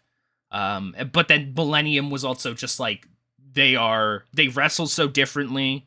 They wrestle with such a speed, with such an intensity, that they are bringing us into the new millennium, whether we want to or not.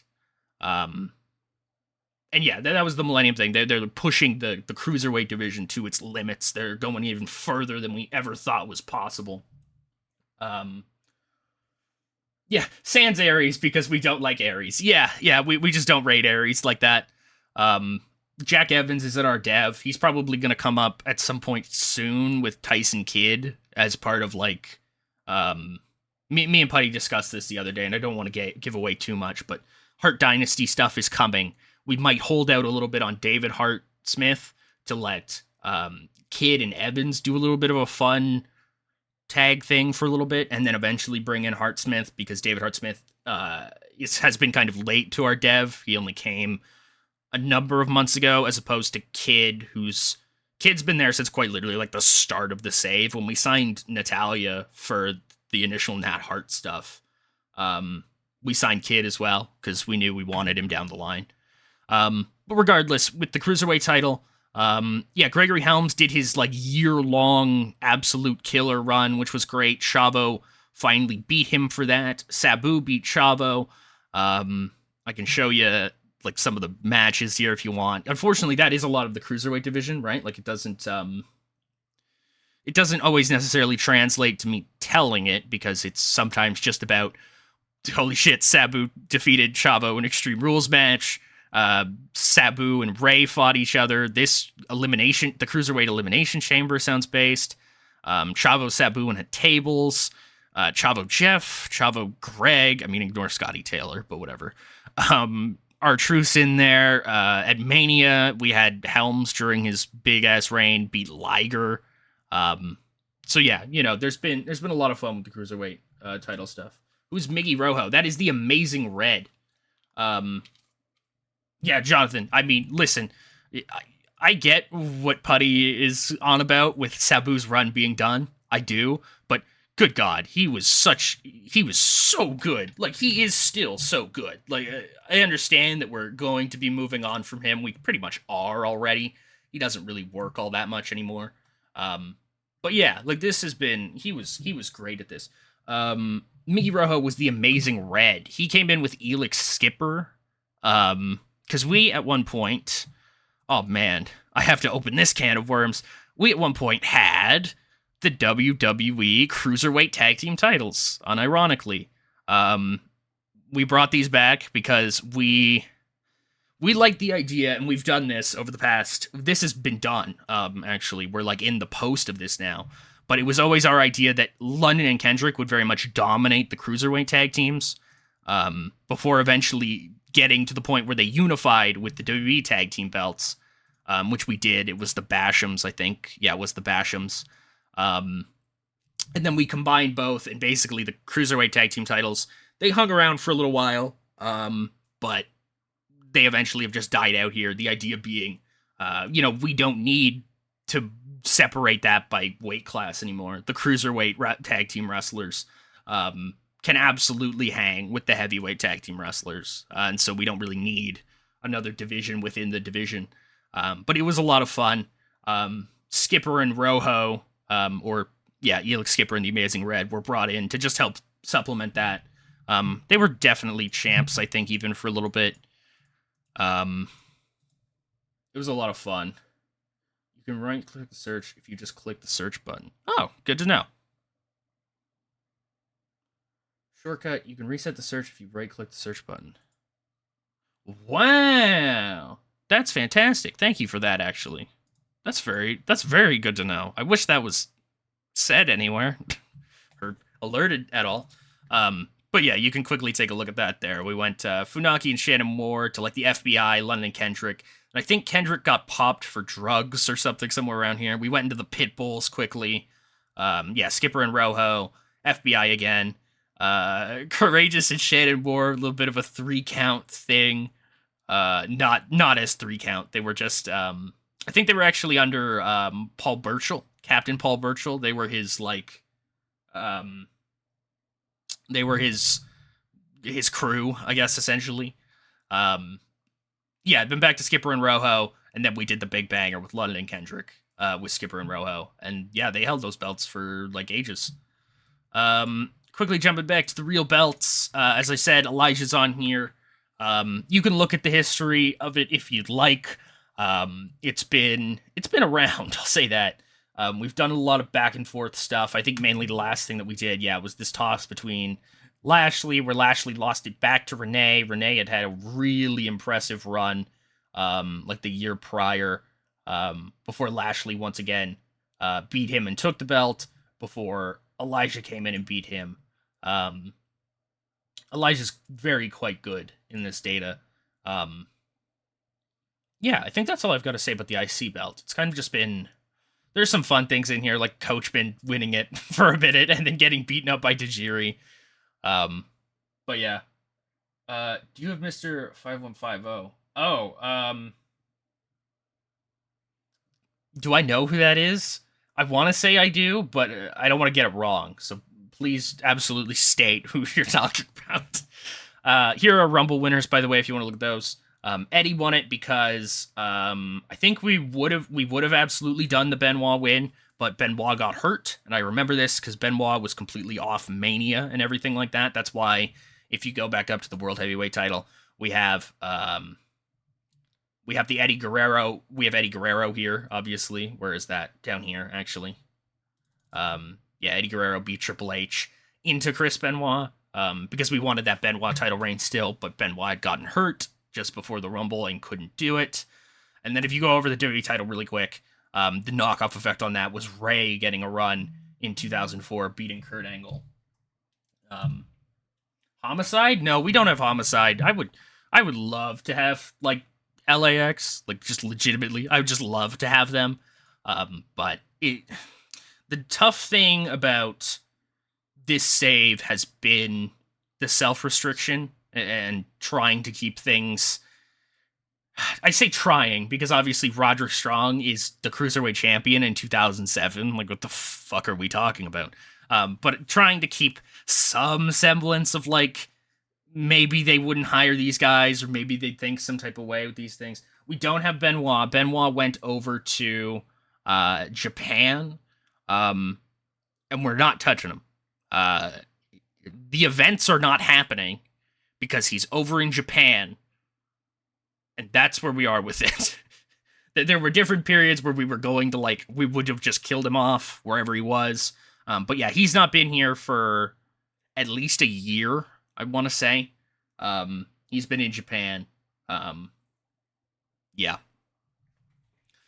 The WWE Tag Team Champions I showed off already. London and Kendrick. The Bashams are genuinely like a generational SmackDown tag team in this data, which I mean they kind of were IRL anyways, but in this one we what's the best way to describe this? I essentially the WWE name for Homicide is Harold Side. Yeah, that's fair actually. His name is probably one of the main reasons why we've been like, yeah, I feel like he doesn't fit in for some reason. Try to resist you, but I have signed Daniels AJ. Yeah, like obviously, and I don't I have to say this all the time because I don't know, I don't want anybody to like hear what I say about how I do things or how I operate a series or something like that and then feel like, oh, I should make like my personal save or something the same way. Like, absolutely do whatever you want to do. TEW is a fun, well, okay, I won't say it's a fun game. It's a game where you can do many things. So yeah, I don't know. I would just always say, do what feels right, I guess. Do what feels right. You will know what feels wrong in your heart. We just put the US title on Doug Basham. Finlay had held it for a long while as part of King Booker's court. Oh yeah, I probably didn't even go into King Booker with the World Heavyweight title, but we did do King Booker. And then Batista beat him at Survivor Series. Taker beat Batista at Mania, and then all that other stuff. US belt just went on Doug Basham. We'd memed for years that we should solo push Doug Basham. We got to this point after the Bashams, and we're like, Doug Basham is actually not bad. What the hell? And so we went with it, and we got him in this US title match, and essentially Putty and I both kind of just went, yeah, we should just put the belt on him, actually. And so, you know, we have like a lot of different things for him. He, in theory, is like the taking a lot of the new face of America stuff that Kevin Owens did for a couple weeks. He only did it for a couple weeks, so I can steal it. I can steal it entirely.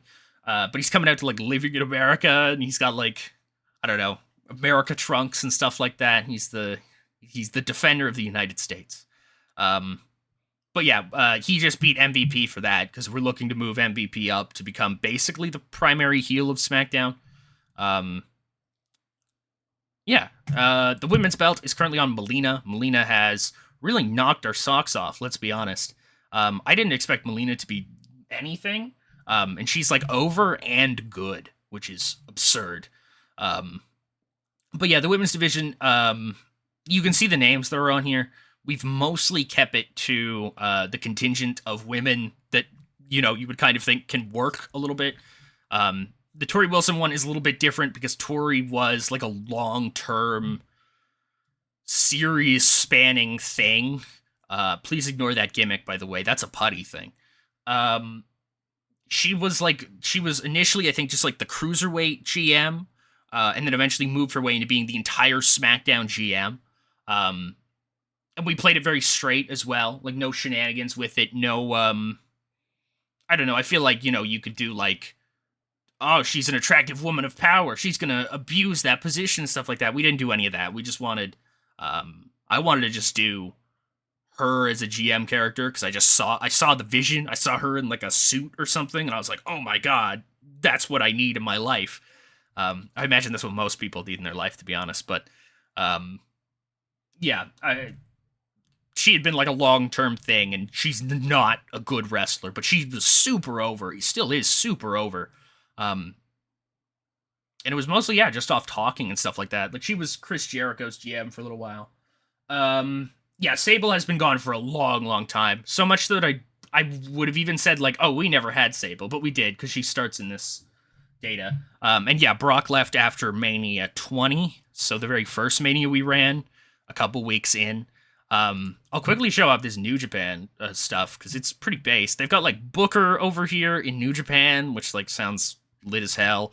Lesnar, Danielson, Benoit, Curryman's over here. Ultimo Guerrero, Ishii. Who else was on here that was impressive? Yuji Nagata, obviously. Super Crazies. Borked to fuck. This dude is nuts. Nicho Milanario, excuse me, not Milanaro. Paraguayo, who we wanted to get at some point. We did want him, but I fucked that up. And yeah, they've also got, like, Shingo, who's, like, jacked up because... Oh, yeah, Goldberg's also on here for... Oh, yeah, Bill Goldberg. There you go. What do you know? Yeah, Goldberg's over here. Liger, Barnett, fucking Tenzan, Tana.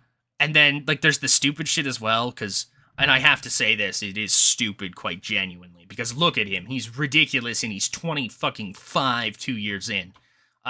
This is because...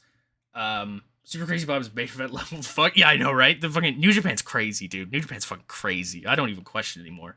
But essentially, what this is whoever imported the mod over to 2020, which bless them for doing it. I very much appreciate it.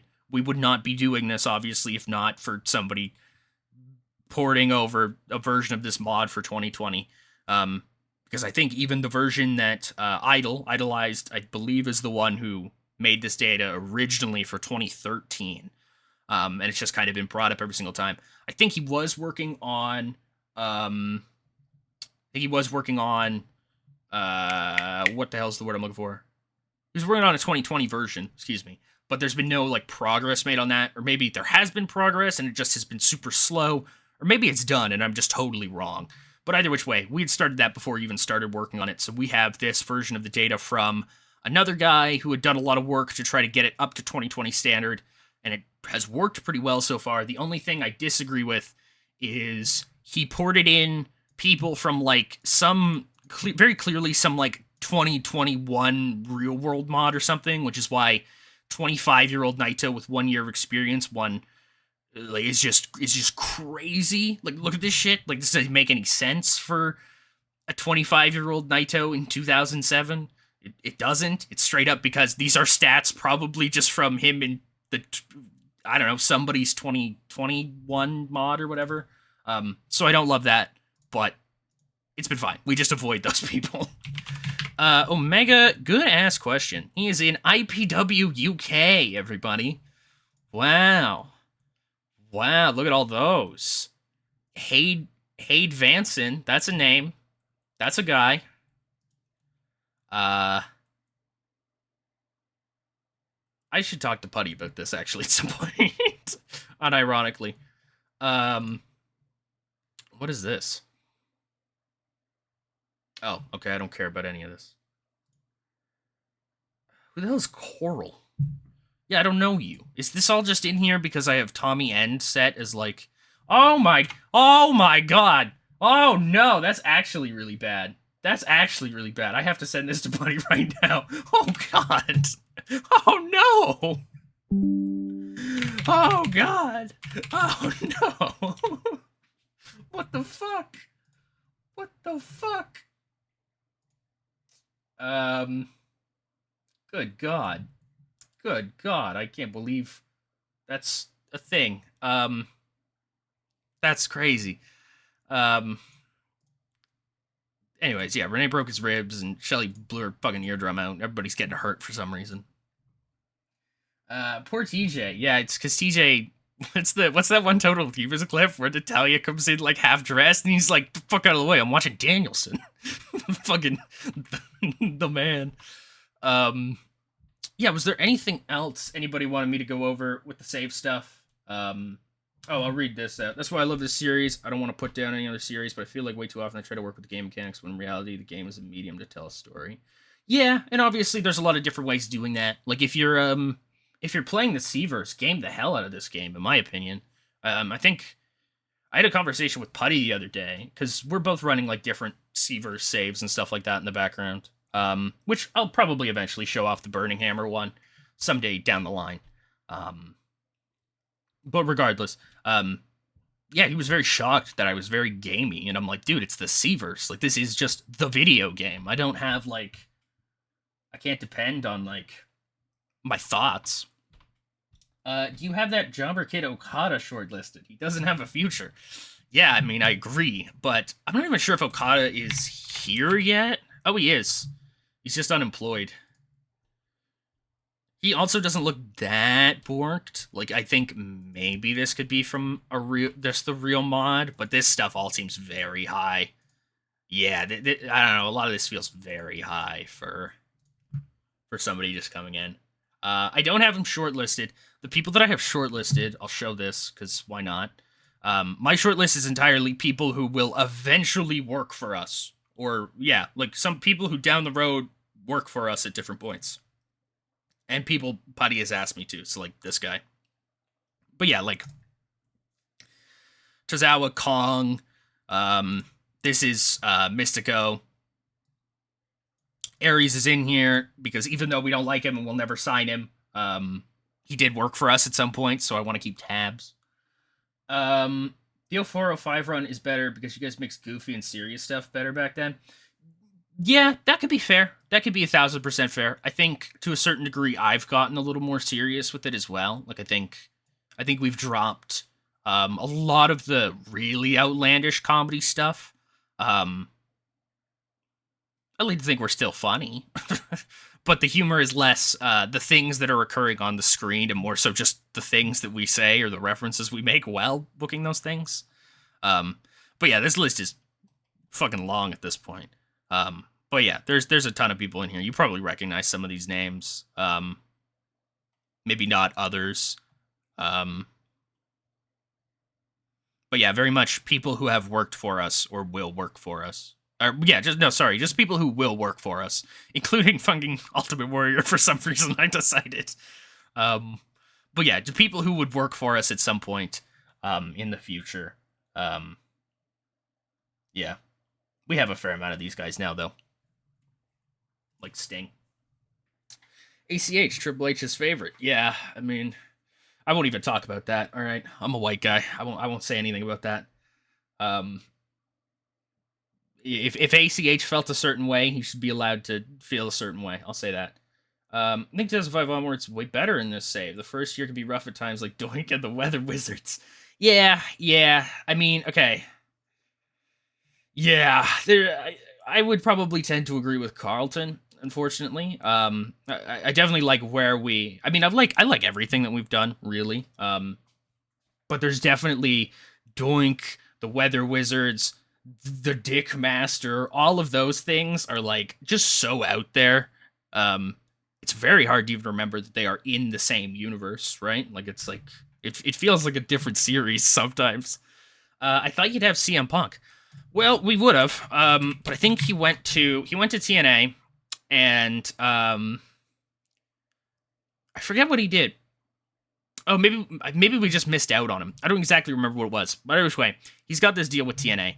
The mod or something has narratives built in to like randomly bump some people's stuff. So Punk is like very good now. Like unironically, he's getting 73 performances and stuff like that, being like barely over. But he's mostly on the pre-show and he's still not winning. Um, what's TNA like in this? TNA is a trip, brother. This is the John Bradshaw Layfield company, just FYI. Um, this doesn't exactly show it because they've only got the TNA X Division belt because they're. You got to remember this starts in 04 and TW it doesn't really have the capacity, I guess, to let the AI make the moves to properly remove themselves from the NWA and then create a bunch of new belts. Maybe that does exist, but it's certainly not in this mod, unfortunately. But if I quickly like tour the company, look at these guys. Aren't these? Isn't this TNA? Isn't this some TNA shit? Everybody, TNA, TNA, TNA. You say there wasn't a Punk yet, spot for Punk yet, so you'll wait for his contract to come up in 2010. I want to say we. Oh yeah, Carlton, the Coyote stuff with like the sushi store and stuff like that. Like genuinely, it feels like a different save. Like a different save, different ideas, different people. Good God. Um, I want to say we probably did think like, oh, we can wait a little bit on Punk, but we didn't realize maybe it was a 4 year or something. Maybe I'm wrong. Quite to see what Tucker's gonna shit on when it comes to storylines, and Putty is going to be shocked. Like when he did Sir HBK, Sir Shawn Michaels. Yeah, that was so funny. That's some funny shit. If you go in the editor, they can turn off fixed titles rather than they'll make titles. Oh, that's good to know. They're still part of the NWA. Like the NWA is going strong in this save. Like unironically, they've got like hold on here. I will National Wrestling Alliance. You can see all the members here. It's ROH, TNA, and then basically just some smaller ones really. But it's the ROH TNA group, and they pass these belts around between each other. This is vacant right now because Carino broke his leg the other week. I read that. That popped up for me, and I was like, oh, that's sad. But yeah, the NWA stuff, a lot of it's over in Japan through, I think, Zero One. I think Zero One, right? Yeah, none of these other ones are Japanese companies. So I think it's Zero One. But yeah, a lot of these end up in random places. Safari, ROH signed exclusive written, dude. Like he's a 42-year-old luchador, all right? He's in ROH. Yeah, Mr. NWA Steve Carino, he's had to take a break from the belt because he broke his leg. ROH crazy currently. Every 04 I save I do, Rhino wins the title. Yeah, ROH is kind of based. I'm not gonna lie. ROH is more based than TNA. Like TNA is just like TNA is quite literally. This TNA has been funny because it is the TNA that everybody always talked about, where they just sign anybody who had ever walked into our door. That's serious. That's serious. Like they just will sign anybody who has ever remotely worked for us. Fucking anybody who will ever remotely work for us. I made that name in case you're like, what's going on here, Save? Yeah, I did that. Yeah, they're just TNA. They're just TNA. ROH is based though, because Nigel's the world champ. They got hold on, if I hit tour the company, Tajiri, Sabin, Dutt, Nigel, Hero. Based alert. And then yeah, they brought in a bunch of like I think Ray Gonzalez was on there and stuff like that. They brought in a bunch of they brought in some of the WWC guys. Not sure if that's where Safari was from. Probably not. I would assume he was from a Mexican promotion, but maybe I'm wrong. Vengador Barriqua is also from WWC area. I thought there was one more, maybe. Might have been Alex Montalvo. I don't remember.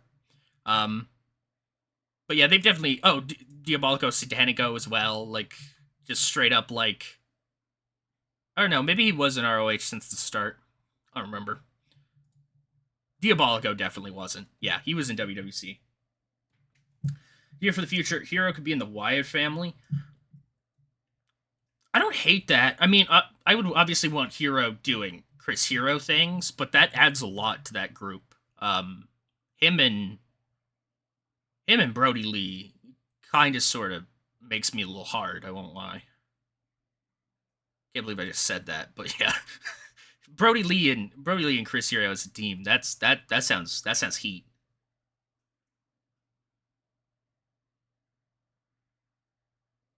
Cassius Ono things actually exactly.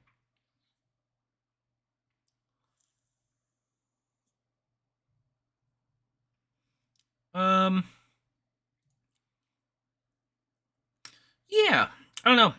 ROH has been weird, but like their top stuff is also still quite good. Cornette, by the way, is the CEO and booker of ROH because, long story short, the game has is Chikara alive? They are. They're up here. I'll show this really quick. Oh man, big Chikara energy, guys, with these two. I also can't wait for you guys to do Summer of Punk and Year of Danielson if we ever get there. I mean, we plan to. Like, I don't think there's a plan for this to stop at any point now. Like, and if it is, it's the 2014 date that we set all the way back in 2004 because that's the last WrestleMania picture that was made by the guy who made this mod. It was the last one that he made, so we were like, maybe that's the end point. But who knows? We could certainly keep going. But I feel like at some point we yes, thank you, Turtley Top. I got cut off, but yeah, Feinstein was indeed. He starts as the CEO, and the game has a narrative in it. Like the mod has a narrative in it that he has been outed as what he is. But they never removed him because there's nothing in the game that makes you do that. You just have to do that as a player. So I killed him. I killed him. I'm not making this up. Hold on. Any status deceased. I fucking killed him. Yeah, I murdered him. He died.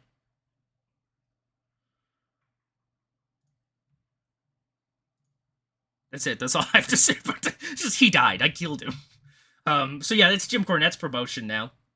Which is funny because he left our dev fed, booking our dev fed to go own ROH.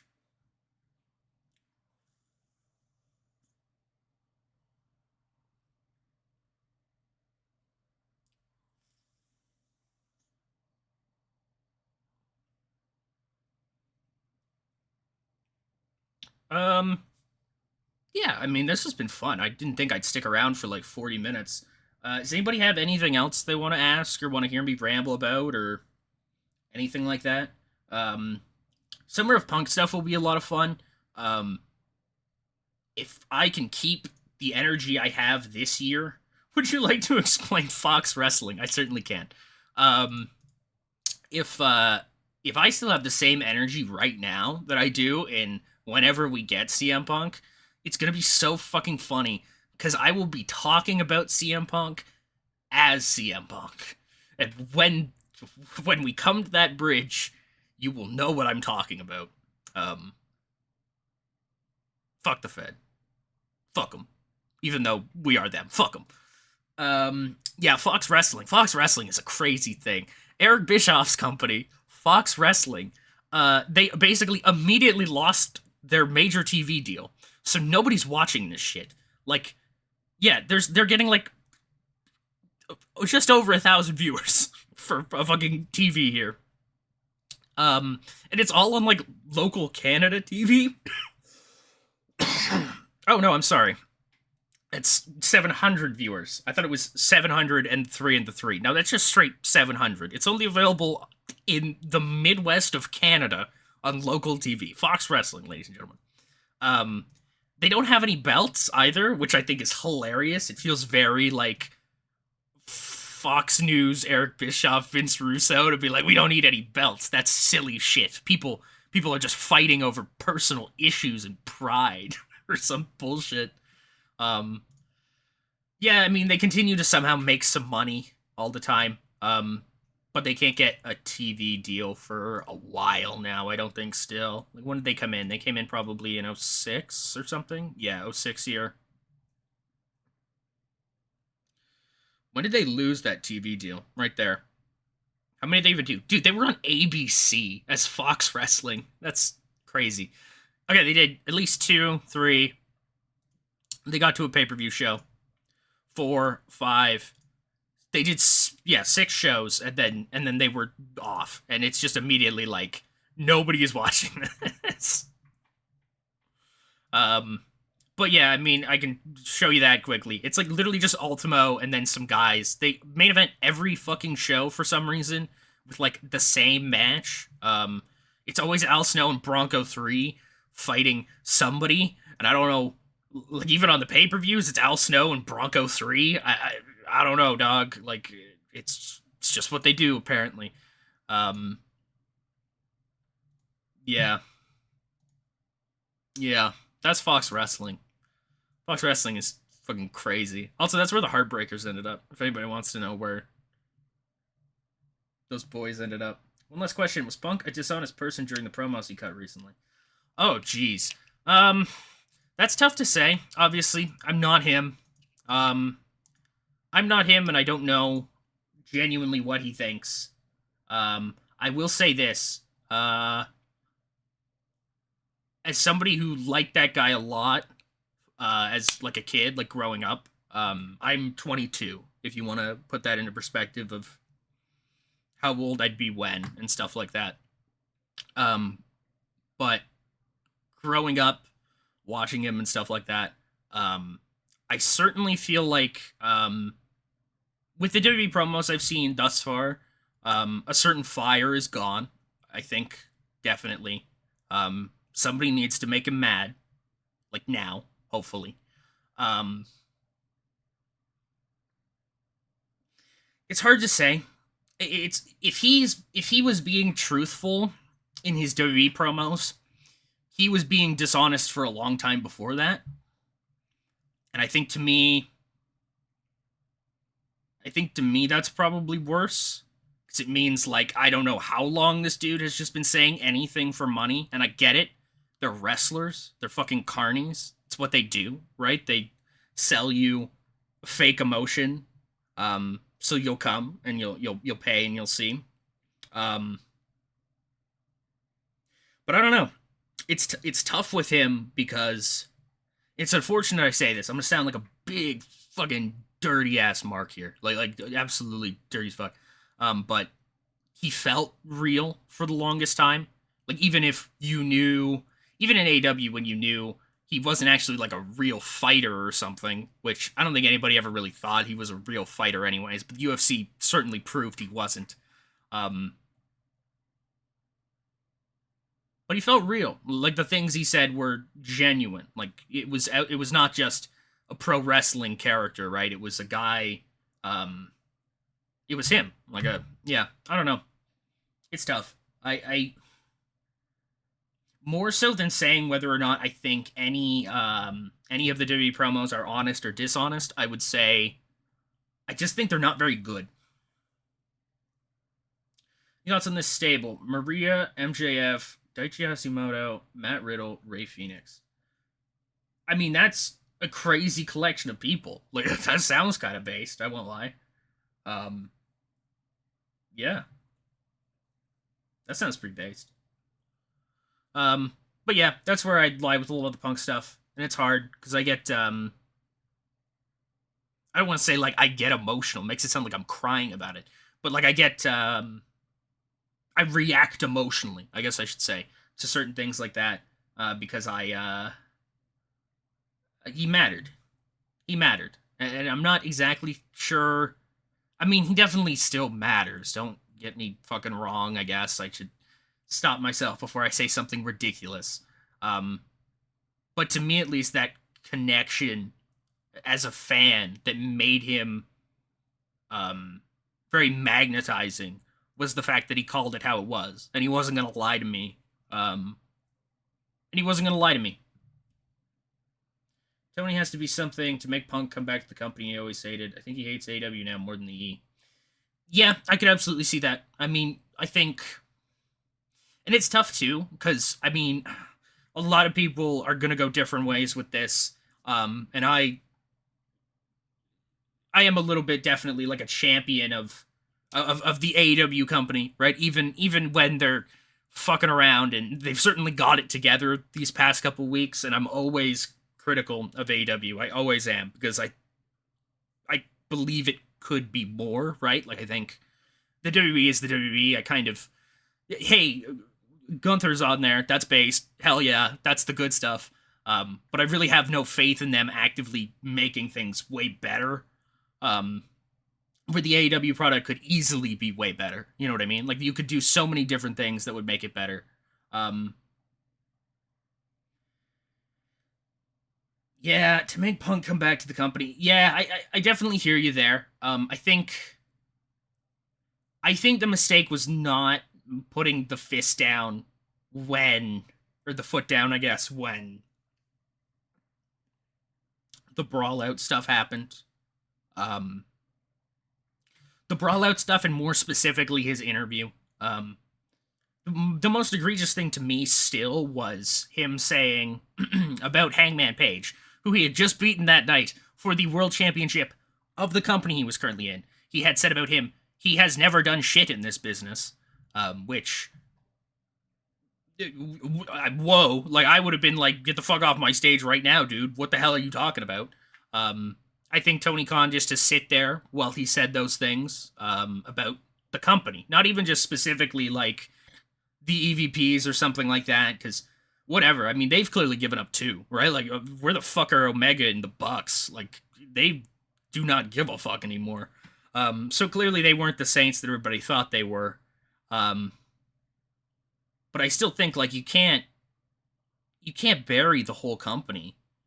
Like, and it lines up, I guess, if you do think, like, he really just wanted to be back in WWE the whole time, or maybe at some point that changed. But when he says, you know, Hangman Page doesn't get to talk about me because he's never done shit in this company, and he's just been the world champion of the number 2 American company, what does he mean? He means you've not been to the WWE. That's all he respects. That's all he respected. So yeah, I don't know. I think there's a lot of different things there. I have a lot of thoughts about it, obviously. I could ramble forever, and I try not to, because honestly, it doesn't matter. It doesn't matter. It does not matter. But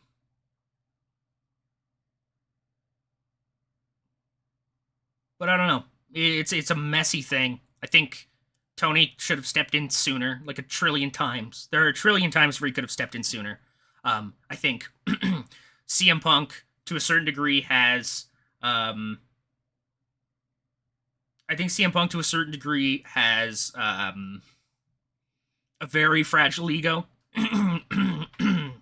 Like I say, I'm not in his head. I can't do that, but I will psychoanalyze a little bit enough to say that if a guy who... I just want you to picture this, right? You are coming from... You've been away for 10 years, right? You're coming back to pro wrestling, where you are being hailed as a returning god, essentially, right? And you are going to fight a younger guy who, to be fair, right? And listen, I do take a gripe with never having done shit, but certainly compared to CM Punk, Adam Page has far less of a star. It is not insane for him in that position to realize that they are not making either of them a heel. And so he has to do something to make sure he doesn't get eaten alive. And so what angle does he take? He takes, I have to defend this locker room from you, which is a weird at the time it was weird because it was not the feud really at all, and it just kind of felt like something Adam Page was saying to try to not drown against, an all-timer returning based Roddy Strong 80. Hell yeah. Essentially my point being, I don't think it's ridiculous for him to have said that, and I don't think you take any offense to it unless somewhere deep down you do kind of feel weird about coming in and winning the world title. And like, because what his point was, like, you're a bad guy and I have to defend this place from you. If you're not a bad guy, why are you upset? And I guess I should say that upset to the point to where it turns you into a bad guy, where the mask slips and suddenly you are crazy fucking Phil again. I don't know. I think, I don't know. There's a lot of that stuff that doesn't add up to me. Like that weird thing that he talked about where he was like, Moxley refused to lose to me. I didn't even want the belt. When he had also said that everybody else in the company had never fucking done anything. And it's like, no, you did want the belt because you're the only guy you think can do this. At least that's what it reads like to me. There's a lot of just contradictory shit, and maybe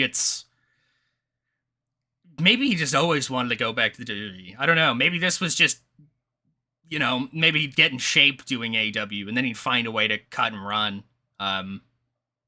Maybe something did change. I think Tony Khan bent over backwards like a motherfucker to try to keep that guy happy. And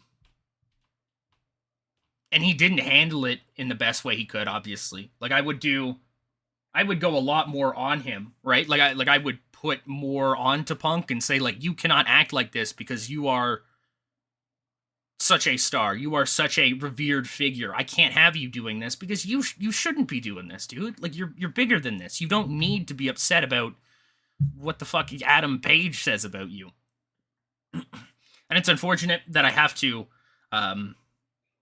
minimize Page and his stuff, because Page's stuff, he's like a guilty pleasure for me. I'm not sure he's super good, but I really like him. He's certainly been like the pro tag of AEW, I think people like to say. I always like that idea. It very much is him. He's very much the the spirit of that federation. I just think the mindset was different. Reports some guys feel they're bigger than AEW. I wouldn't be surprised if Punk has this mindset. Yeah, no, I think like a lot of people who were wrestling in the post WCW period would have that take, right?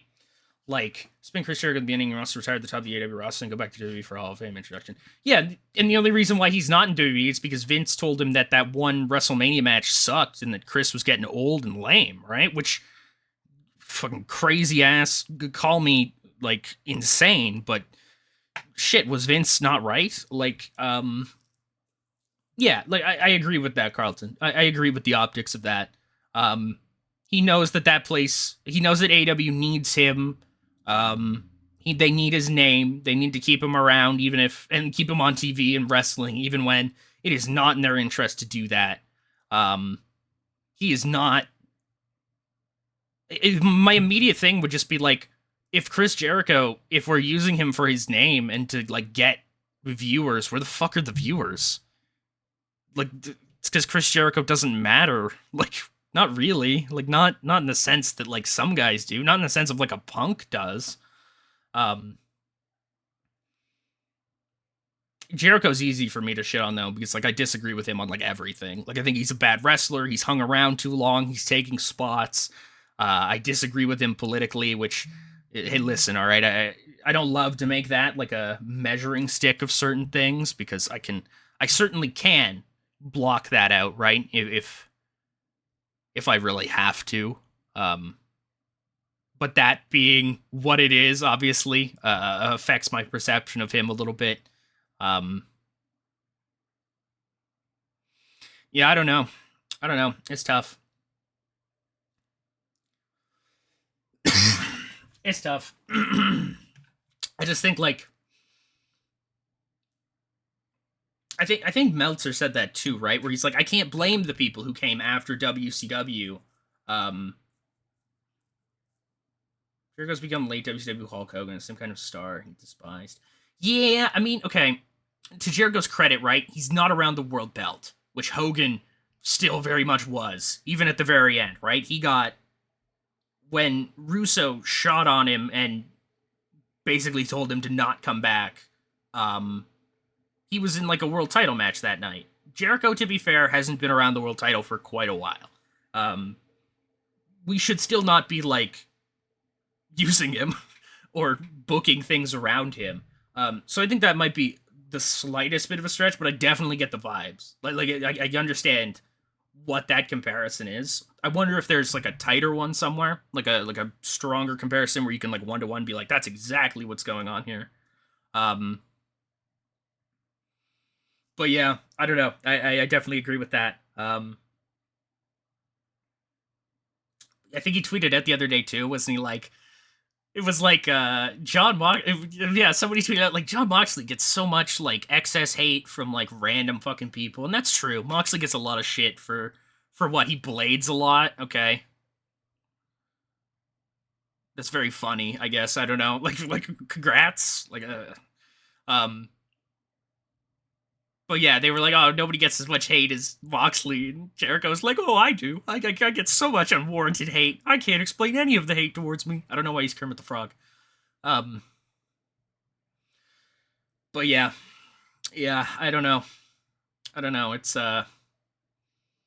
been a ride. The C2 thing has been pretty good though, all things considered. Like I don't think it's not necessarily hitting like god tier, like with the matches and stuff like that. You know what I mean? Like you could definitely have the matches could certainly be better. But I think they've all been really good. They've all done what they've wanted them to. They're telling some interesting stories with it. The Danielson eye stuff works well. Made him Kermit because he definitely watches and agrees with Jordan Peterson. Oh, clean your room. You better clean your room right now, or else I'm gonna, I don't know, do something. I'll do more ketamine. Yeah. Anyways. Yeah, Jericho remains very shameful Canadian. Along with Peterson, actually. So there you go. Yeah, I don't know.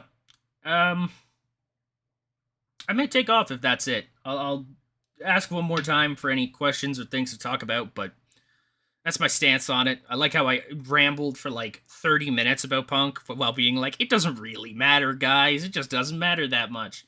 Unfortunately, it's a very interesting thing to me, even though it doesn't matter.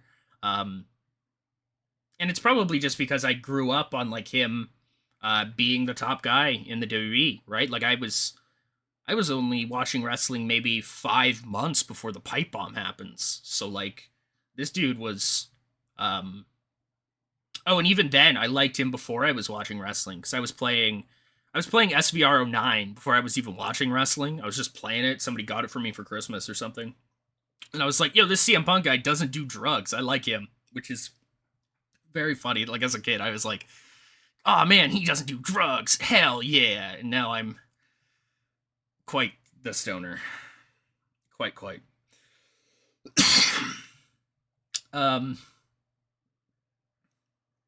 I will give it I'll give it 2 more minutes for any kind of questions or comments or anything like that. And then we'll take off here, folks. That'll be the 2:10 mark. And it's been good actually. I didn't intend on sticking around for an hour and chatting about shit, but you know, I like to talk. Nobody can ever accuse me of not liking my own voice. Started wrestling in April 2011. I like Punk because his aesthetic, his theme music. I still don't drink or do drugs. Hey, that's based. Good for you, dog. I mean, I definitely trust me. Like young Tucker is very disappointed in current Tucker, but current Tucker doesn't really care what that kid thinks. So, yeah, I started in January 2011 when I was talking about getting SVR 11 for Christmas, and I mentioned an Inferno match, and some guy who knew wrestling was like, Inferno match?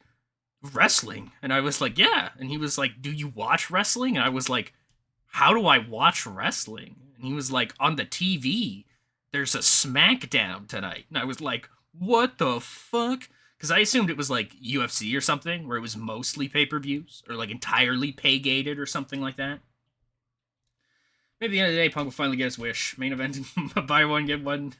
Yeah, buy one, get one free night for, yeah, extravaganza. Yeah, fucking. We'll see. We'll see. He signed with Raw, so he's definitely not the Night 2 main event. I'll tell you that.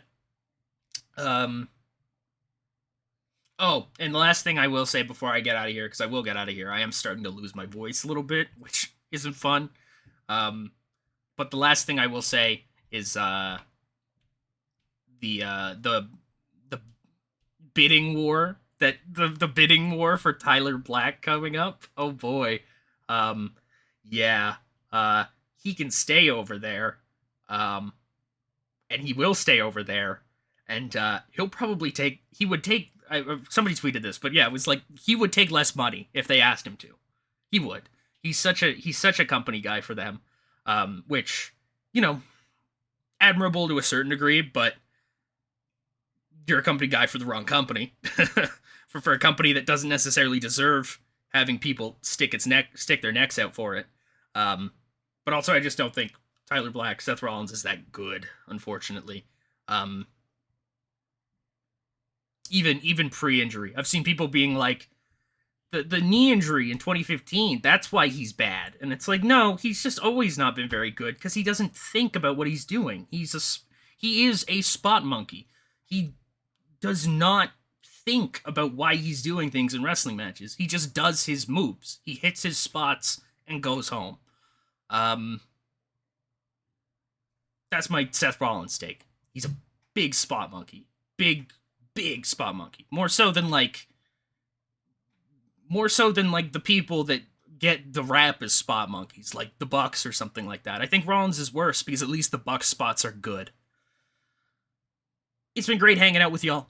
I may have to end up making this a thing normally if if I don't die, I guess. No, but if we do streaming and there's some people still kicking around, I may end up doing this more, honestly, because this is fun. Doesn't really understand injury psychology too. Yeah, I mean, I don't know. I just don't think it's not so much like, because they always talk about it like, yeah, no worries, Jonathan.